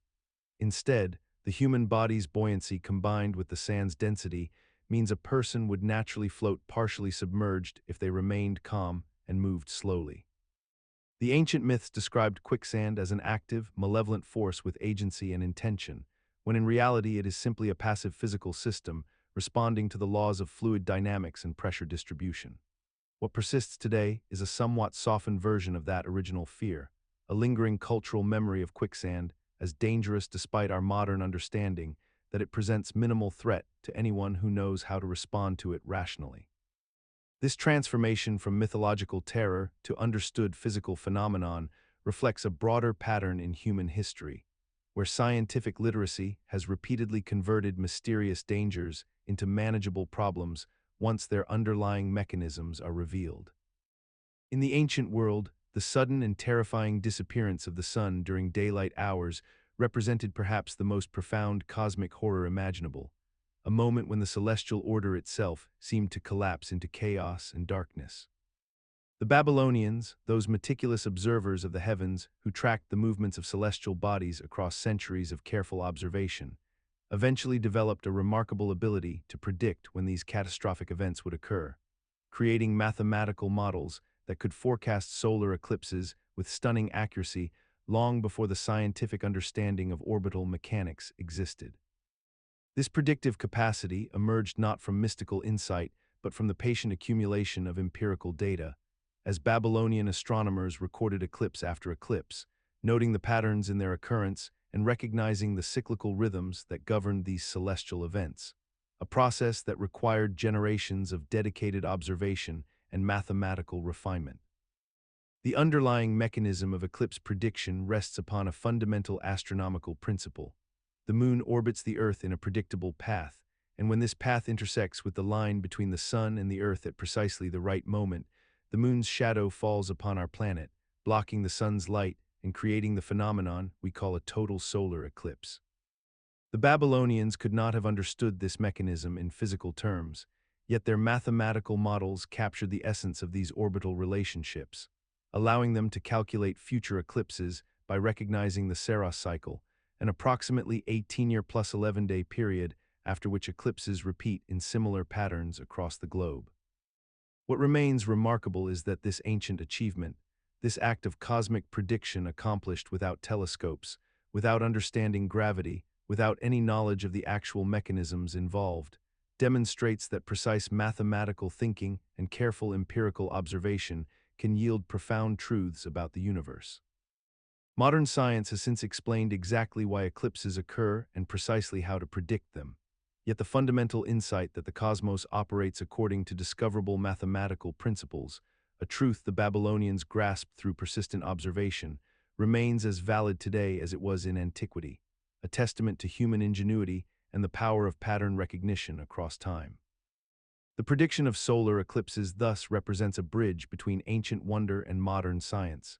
a shared human endeavor to comprehend and anticipate the rhythms of our cosmos, reminding us that the drive to understand celestial phenomena has always been central to human civilization and our quest to make sense of the universe. In ancient cultures across the Mediterranean, Asia, and northern Europe, people discovered quite by accident that when vegetables, grains, and animal products were left in salt water or enclosed in vessels with limited oxygen, they underwent a profound transformation that not only prevented them from rotting, but actually seemed to improve their qualities, making them last for months or even years while developing distinctive flavors and textures that became prized in their own right. The Sumerians documented the fermentation of beer around 5,000 years ago, understanding through pure observation that certain conditions could convert grain into a beverage that remained stable and safe to drink, while simultaneously providing nutrition and mild intoxication. Yet they possessed no knowledge whatsoever of the microscopic organisms responsible for this transformation. Similarly, ancient Chinese cultures developed sophisticated fermentation practices for soybeans, creating miso and soy sauce through processes that required specific environmental conditions and timing, passed down through generations as closely guarded secrets that seemed almost mystical in their precision, though the practitioners could never explain the underlying biological mechanisms. What these ancient peoples intuited through centuries of trial and error was that controlled fermentation created an environment where beneficial microorganisms like lactobacillus and other lactic acid bacteria could thrive, producing lactic acid as a byproduct that lowered the pH of food to levels where harmful pathogens could not survive, while simultaneously breaking down complex molecules into more digestible and nutritious forms that human bodies could readily absorb. The psychological mechanism behind the persistence of fermentation practices was rooted in straightforward survival logic. Communities that fermented their seasonal harvests could survive winters and periods of scarcity, while those without such preservation methods faced starvation or malnutrition, making fermentation knowledge as valuable as any other survival skill.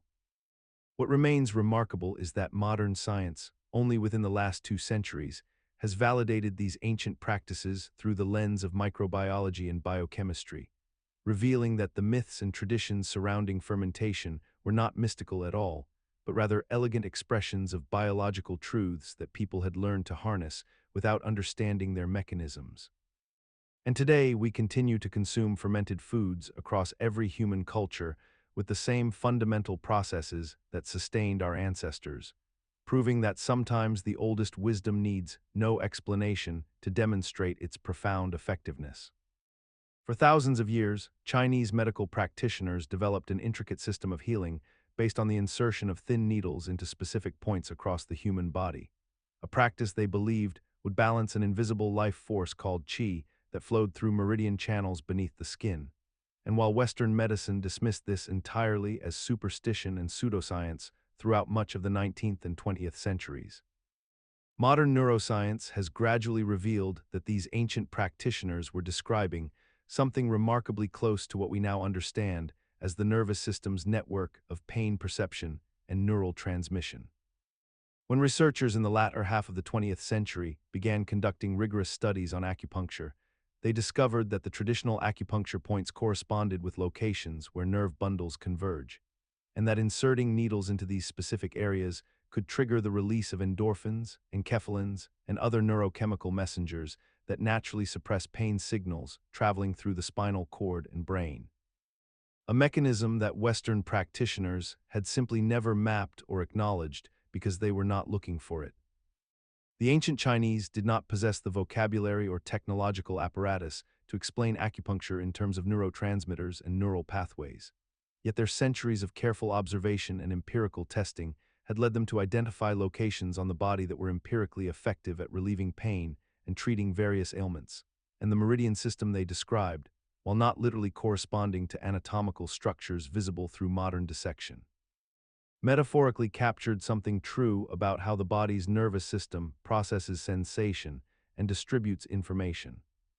What remains philosophically interesting is how completely Western medical institutions rejected acupuncture's efficacy for so long, not because the evidence contradicted it, but because the theoretical framework through which ancient practitioners explained it seemed incompatible with mechanistic biology. And yet once neuroscience developed a compatible theoretical framework, the same treatments that had been dismissed as folklore were suddenly validated and incorporated into mainstream medicine, suggesting that our dismissal of ancient practices often says more about the limitations of our current explanatory models than it does about the validity of the practices themselves. This pattern of retroactive validation repeats throughout medical history, from the antimicrobial properties of moldy bread to the cardiovascular benefits of aspirin derived from willow bark, reminding us that wisdom and efficacy need not wait for the theoretical permission of contemporary science to be real. Across nearly every ancient civilization, from the Japanese to the Romans to the indigenous peoples of the Americas, hot springs held a sacred and medicinal place in cultural practices, with communities traveling considerable distances to immerse themselves in these naturally heated waters, believing that the minerals and warmth could cure ailments ranging from arthritis and skin conditions to respiratory troubles and general exhaustion.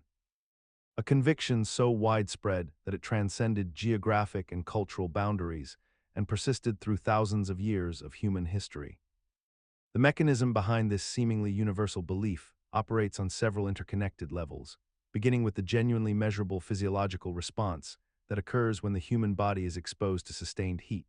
which causes blood vessels to dilate and increases circulation throughout the body, thereby delivering more oxygen and nutrients to tissues, while simultaneously removing metabolic waste products more efficiently than would occur at normal body temperatures. Beyond this fundamental cardiovascular response, hot water immersion triggers the release of endorphins and other neurochemicals that promote relaxation and reduce pain perception, while also loosening muscles and connective tissue, which can provide genuine relief for tension-related conditions and mild inflammatory responses, creating a tangible improvement in symptoms that people could directly observe and thus reinforce their belief in the healing properties of these waters. The thermal environment itself encourages a state of profound relaxation that allows the nervous system to shift from sympathetic activation toward parasympathetic dominance, essentially triggering the body's own healing and recovery mechanisms through stress reduction alone, independent of any mineral content, which means that even the psychological expectation of healing combined with the comfortable warmth can produce measurable improvements in well-being and symptom severity. What remains particularly striking is how this practice has not only survived into modern times, but has become increasingly validated by contemporary medical research, which has confirmed that hot spring therapy, now called balneotherapy, does indeed provide benefits for conditions like osteoarthritis, fibromyalgia, and various rheumatologic conditions, suggesting that the ancients recognized something fundamentally true about human physiology even without understanding the underlying mechanisms. And we continue to normalize and recommend these practices today, not as superstition, but as legitimate complementary medicine, demonstrating how ancient wisdom can align with scientific understanding. Imagine yourself standing in the desert under the relentless noon sun, your throat parched and your vision beginning to blur from the heat, when suddenly you see it ahead on the horizon. A shimmering pool of water so clear and inviting that your entire body surges with desperate hope. Yet as you walk toward it, the water recedes, always remaining just beyond your reach, until finally you understand the cruel truth that what you have been chasing exists only as light bending through layers of superheated air. The ancient peoples who crossed these vast arid regions did not possess our modern understanding of atmospheric refraction, yet they described these mirages with remarkable precision in their myths and oral traditions, speaking of phantom oases and water that vanished upon approach, and they attributed these visions to supernatural forces, to jinn and spirits and divine punishments that tested the faith and fortitude of travelers. What science has since revealed is that mirages operate according to strict physical laws governing the behavior of light as it passes through air of differing temperatures and densities, a phenomenon that occurs when light rays bend as they travel from cooler air above into the intensely hot air near the ground, creating an optical illusion that inverts objects from the sky and projects them downwards so convincingly that the human brain interprets them as reflections from an actual water source.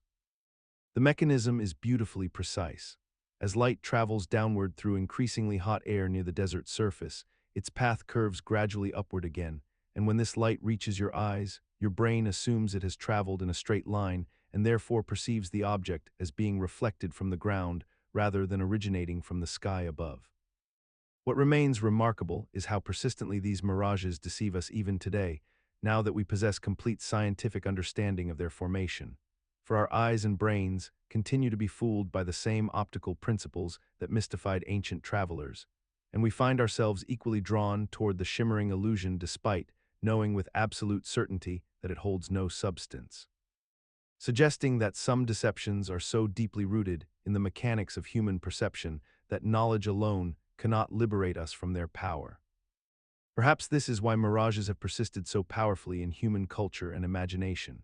not merely as optical phenomena to be explained away, but as perfect metaphors for desire itself, for the way hope and longing can bend the light of reality until we see exactly what we most desperately wish to find, transforming physics into philosophy and reminding us that understanding how something works does not necessarily diminish its capacity to move us. For thousands of years across the Indian subcontinent and Southeast Asia, turmeric was not merely a culinary spice, but a cornerstone of Ayurvedic medicine, where healers and practitioners would prescribe the bright golden root to treat inflammation, pain, wound healing, and various chronic ailments with remarkable consistency and reported success. Ancient texts described turmeric as a substance capable of clearing the channels of the body, reducing swelling, and restoring balance to inflamed tissues. Yet these claims existed in a realm entirely separate from the scientific framework that would not emerge until centuries later. When modern researchers finally began examining turmeric in the 20th and 21st centuries, they discovered the compound curcumin, the primary active ingredient responsible for turmeric's striking golden hue, which was found to interact with inflammatory pathways at the molecular level by inhibiting nuclear factor kappa B, a key regulator of inflammatory gene expression, and by modulating various cytokines and enzymes that perpetuate inflammation throughout the body. The mechanism underlying this effect operates through multiple biological pathways simultaneously, affecting cell signaling cascades and reducing the production of inflammatory markers like tumor necrosis factor and interleukin-6, which means that ancient practitioners were identifying and utilizing a substance that genuinely interferes with the body's inflammatory response in ways that contemporary biochemistry could now measure, quantify, and explain. What remains striking is how this knowledge persisted for millennia in oral tradition and written texts, passed from generation to generation through practice and observation alone, without any understanding of molecular biology or cellular mechanisms, yet with sufficient consistency and reliability that entire medical systems were built around its application. The remarkable aspect is not simply that turmeric works, but that cultures recognized its efficacy and integrated it into their healing practices so thoroughly that it became embedded in daily life, cooking, and medicine simultaneously, maintaining this knowledge across centuries of human history through periods of isolation between cultures, and into modern times when scientific validation finally arrived to confirm what had been observed but never explained. Creating a profound convergence between ancient empirical knowledge and contemporary molecular science that continues to influence modern medicine and nutritional supplementation today. Clinical studies have now documented curcumin's effectiveness in reducing symptoms of osteoarthritis, rheumatoid arthritis, and inflammatory bowel conditions, yet its bioavailability remains limited, prompting researchers to develop enhanced. In the narrow strait between Sicily and mainland Italy, where the Ionian Sea meets the Tyrrhenian Sea through a passage now called the Strait of Messina, there exists a phenomenon that ancient mariners encountered with genuine peril and profound fear, a natural force that would later inspire one of the most terrifying monsters in Greek mythology, the legendary whirlpool Charybdis said to swallow ships whole 3 times daily. Modern oceanographic study and satellite observation have confirmed that this location does indeed experience powerful tidal currents and whirlpool formations, particularly during certain tidal conditions when the enormous volume of water flowing between these two bodies must navigate through a relatively narrow channel, creating turbulent waters that can reach velocities of several knots and form visible spiraling patterns on the surface. The phenomenon occurs most dramatically during spring tides when the difference between high and low water is at its greatest, and when these extreme tidal movements coincide with the Coriolis effect and the specific bathymetry of the seafloor beneath the strait, the conditions become particularly violent and treacherous for any vessel attempting passage. Ancient sailors, lacking our scientific understanding of tidal mechanics and oceanographic principles, would have witnessed these seemingly inexplicable swirling waters that could capsize boats, drag vessels off course, or create sudden waves that appeared to come from nowhere, and their minds naturally attempted to explain these terrifying and unpredictable events through mythological narratives, assigning them to a monstrous creature with supernatural appetites. The whirlpool itself became Charybdis in their stories, a demon or titan condemned to eternally drink and vomit the sea, creating the dangerous waters that no mortal could safely navigate without divine intervention or heroic virtue. What is remarkable about this particular myth is how accurately it captured the essential truth of the hazard even while clothing it in supernatural language, for the ancient accounts described 3 times daily when the waters became most dangerous, which aligns with the tidal cycle, and the danger to ships matches the genuine threat posed by the strait's currents and whirlpools. Today, modern vessels equipped with precise navigation instruments, marine radar, and detailed knowledge of tidal schedules pass through these waters with relative safety. Yet the psychological power of the ancient myth persists in our cultural memory, serving as a reminder that our ancestors were observing real natural phenomena, responding to genuine environmental threats, and encoding their observations into memorable narratives that could be transmitted across generations and guide future sailors toward Kout. Deep within the forests of medieval Europe and ancient Asia, travelers and woodland dwellers would occasionally encounter a ghostly, ethereal glow emanating from rotting wood, particularly in damp hollows and decaying logs scattered across the forest floor. This phenomenon, known as foxfire, cast an otherworldly light that seemed to have no earthly source, burning with a cold luminescence that produced neither heat nor smoke, defying the very laws of fire as people understood them. Ancient myths and folklore attributed this mysterious illumination to spirits of the dead, wandering souls, or supernatural entities attempting to lead unwary travelers astray into the darkness, becoming the inspiration for countless legends about ghost lights and will-o'-the-wisps that persisted across centuries and continents. The phenomenon seemed so inherently magical, so completely divorced from the natural world of flame and combustion, that it became embedded in humanity's collective consciousness as evidence of the paranormal, a window into the supernatural realm that existed just beyond the veil of ordinary perception. What ancient observers could not have known was that foxfire represents a form of bioluminescence produced by certain species of fungi, particularly those in the Armillaria and Mycena genera, which generate light through a chemical reaction involving luciferin and luciferase enzymes that break down organic compounds in the decaying wood, creating a sustained glow that serves as a biological function rather than any kind of supernatural manifestation. The fungi's luminescence appears to attract insects that aid in the dispersal of fungal spores, turning what seemed like a haunting apparition into an elegant solution evolved over millions of years for the reproduction and propagation of microscopic organisms.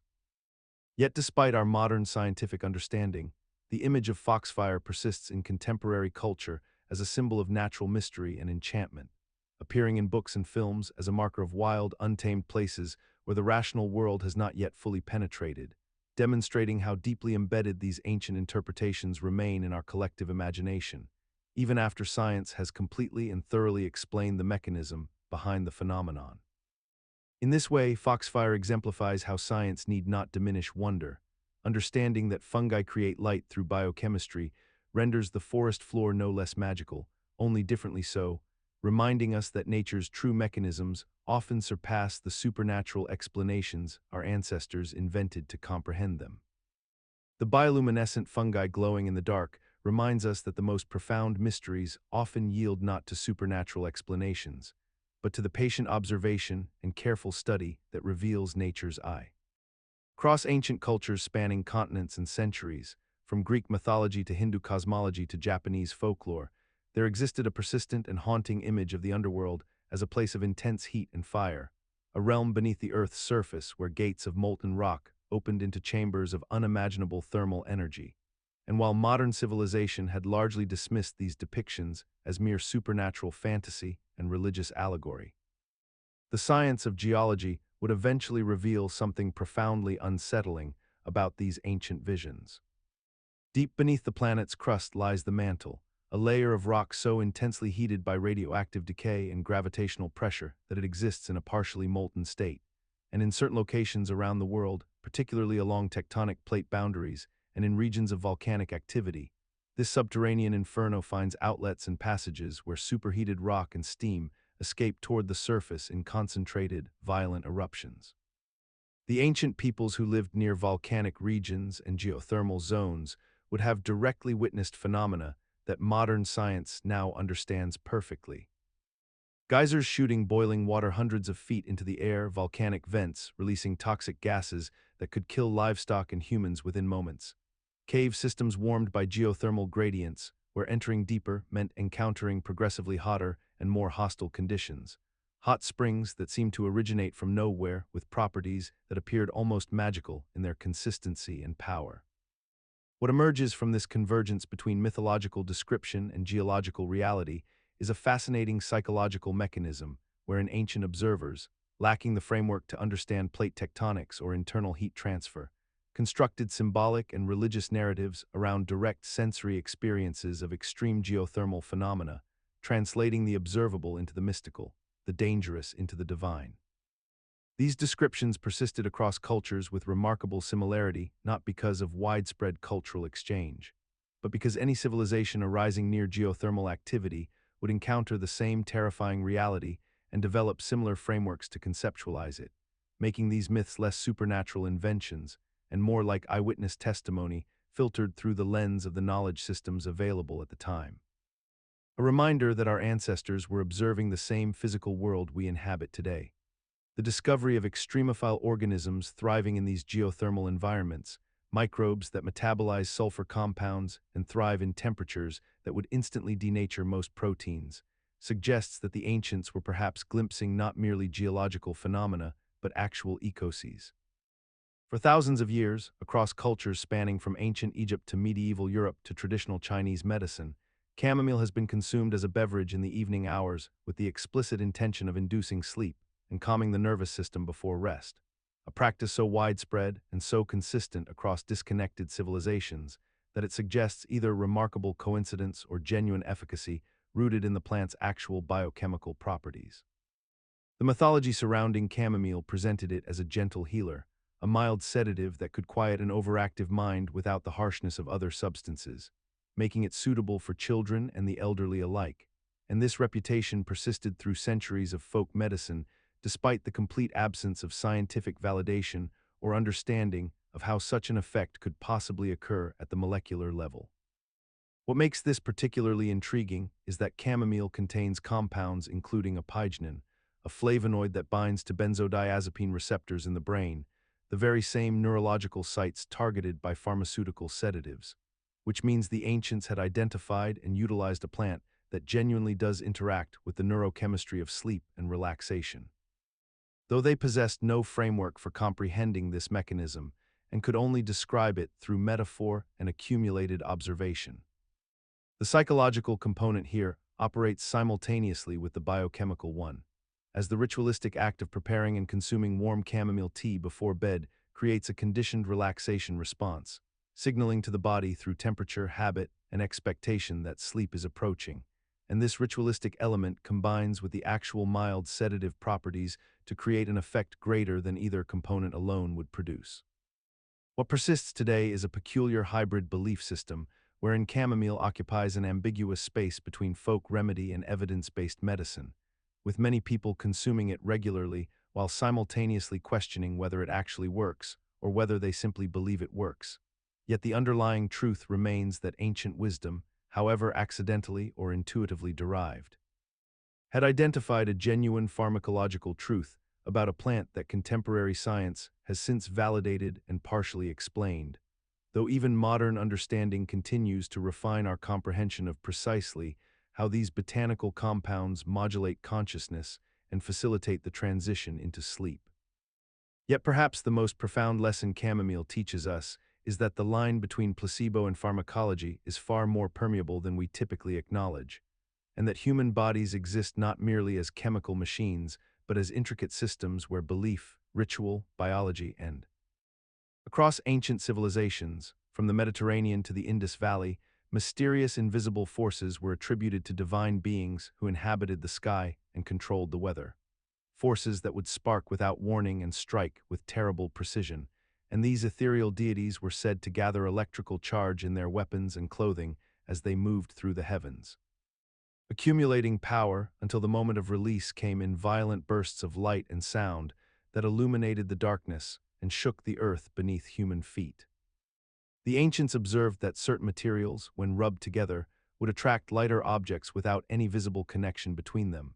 a phenomenon they could not explain through their understanding of the physical world, and so they attributed these invisible attractions and sudden discharges to the capricious nature of temperamental gods who demanded respect and offerings in exchange for sparing humanity from their wrath. What the ancients were witnessing, entirely without scientific framework to understand it, was the accumulation and discharge of static electrical energy, the very same phenomenon that occurs when you rub a balloon against your hair or shuffle across a carpeted floor before touching a doorknob. Yet to ancient peoples observing lightning strikes that could ignite forests and kill entire herds of animals, this force seemed nothing less than divine intervention.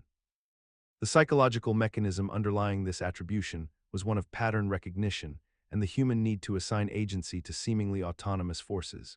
Because a force that acts independently and invisibly, one that follows rules humans could not yet comprehend, must surely be alive and intelligent and purposeful, and therefore must be driven by intention and emotion rather than by mechanical laws waiting to be discovered. Remarkably, this ancient intuition about the divine nature of electrical forces persisted for thousands of years, even as scientific understanding advanced, for electricity remained mysterious and somewhat supernatural in character well into the modern era, with early experimenters like Benjamin Franklin and Luigi Galvani approaching their work with a sense of unveiling divine secrets rather than merely discovering mechanical phenomena. And this reverent attitude toward electrical force continues today in subtle ways, as we speak of electricity flowing like some invisible life force through our devices and buildings, perpetuating the ancient sense that electricity possesses an almost animate quality that distinguishes it from other physical phenomena we have long since demystified. The ancient peoples who lived along coastlines developed an intimate understanding of the tides that governed their survival, and this knowledge, passed down through countless generations, became embedded in the myths, folklore, and practical wisdom of maritime cultures across the world. Fishermen from the Mediterranean to the Pacific knew, with remarkable accuracy, when the waters would rise and fall, which hours would bring abundance to their nets, and which times would make their ventures futile or dangerous, knowledge that seemed almost supernatural to those who did not work the waters themselves. The Polynesians, in particular, developed such sophisticated understanding of tidal patterns that they could navigate across vast oceanic distances without instruments, reading the subtle shifts in water movement, the behavior of waves, and the timing of tidal flows as if these were written instructions left by the gods themselves. In Celtic mythology, the tides were often attributed to the influence of deities and magical forces, with stories describing how certain gods controlled the waters and commanded them to rise and fall in eternal rhythm. And these narratives, while fantastical in their explanation, captured a truth that these early observers had verified through countless hours of observation and record-keeping. What science would eventually reveal is that the tides are indeed governed by celestial forces, specifically the gravitational pull of the moon and the sun upon the Earth's oceans, a mechanism so vast and precise that it seemed reasonable to ancient minds that divine or magical intervention must be at work. The psychological mechanism behind this phenomenon is that humans instinctively seek patterns in their environment, and when they observe consistent, predictable phenomena, they naturally generate explanations for them, whether those explanations invoke gods, magic, or mystical forces, because the human mind requires narrative and causation to feel secure in its understanding. The remarkable accuracy with which ancient peoples could predict tidal behavior, long before understanding gravity or celestial mechanics, demonstrates that practical knowledge and mythological explanation are not necessarily contradictory, but rather different layers of the same human attempt to comprehend the world and survive within it. Even today, when we fully understand the gravitational mechanics that produce the tides, many coastal communities maintain traditional practices and beliefs connected to tidal knowledge, preserving not just the practical information, but the cultural narratives that made that information meaningful to their ancestors, a persistence that speaks to something deeper than mere superstition. In the arid regions of the ancient world, where water was perhaps the most precious resource a civilization could possess, people developed sophisticated methods for harvesting dew from the earth and vegetation during the cool hours before dawn, a practice so fundamental to survival that it appears throughout mythologies and early historical texts as a miraculous provision from the gods themselves. The mechanism behind dew collection is surprisingly straightforward in its physics. As the temperature drops during night hours, water vapor in the air condenses upon surfaces that are cooler than the surrounding atmosphere, creating tiny droplets that accumulate on leaves, stones, cloth, and specially designed collection surfaces. And when gathered in sufficient quantity over several hours, these droplets can provide meaningful amounts of fresh water in environments where other sources are scarce or unreliable. Ancient peoples in regions spanning from North Africa to the Mediterranean to the Middle East and into parts of Asia developed remarkably effective techniques, such as placing large cloths or specially woven fabrics across fields or suspending them between wooden frames, then wringing out the accumulated moisture in the pre-dawn hours before the sun could evaporate what had been collected overnight. And some civilizations even constructed elaborate stone and ceramic vessels designed specifically to maximize the surface area upon which condensation could form. What makes this practice particularly fascinating from a mythological perspective is how thoroughly it was attributed to divine intervention rather than natural process, with ancient texts describing dew as gifts from sky deities or as evidence of blessing upon lands favored by the gods, when in reality the phenomenon was entirely predictable and reproducible through understanding of temperature gradients and atmospheric conditions. The persistence of dew collection across multiple ancient cultures and geographic regions suggests not merely coincidence, but rather independent discovery of the same fundamental truth about how water moves through the natural world. And modern science has entirely validated these methods, confirming that dew collection remains a viable water acquisition strategy in arid environments where it continues to be practiced today in various forms. From traditional cloth methods to modern materials engineered to maximize condensation efficiency, demonstrating that what the ancients experienced as miraculous provision was instead a sophisticated applied understanding of atmospheric science that required no divine explanation whatsoever. Yet we rarely acknowledge how efficiently these civilizations solved a problem that seems to perplex many modern observers when confronted with it.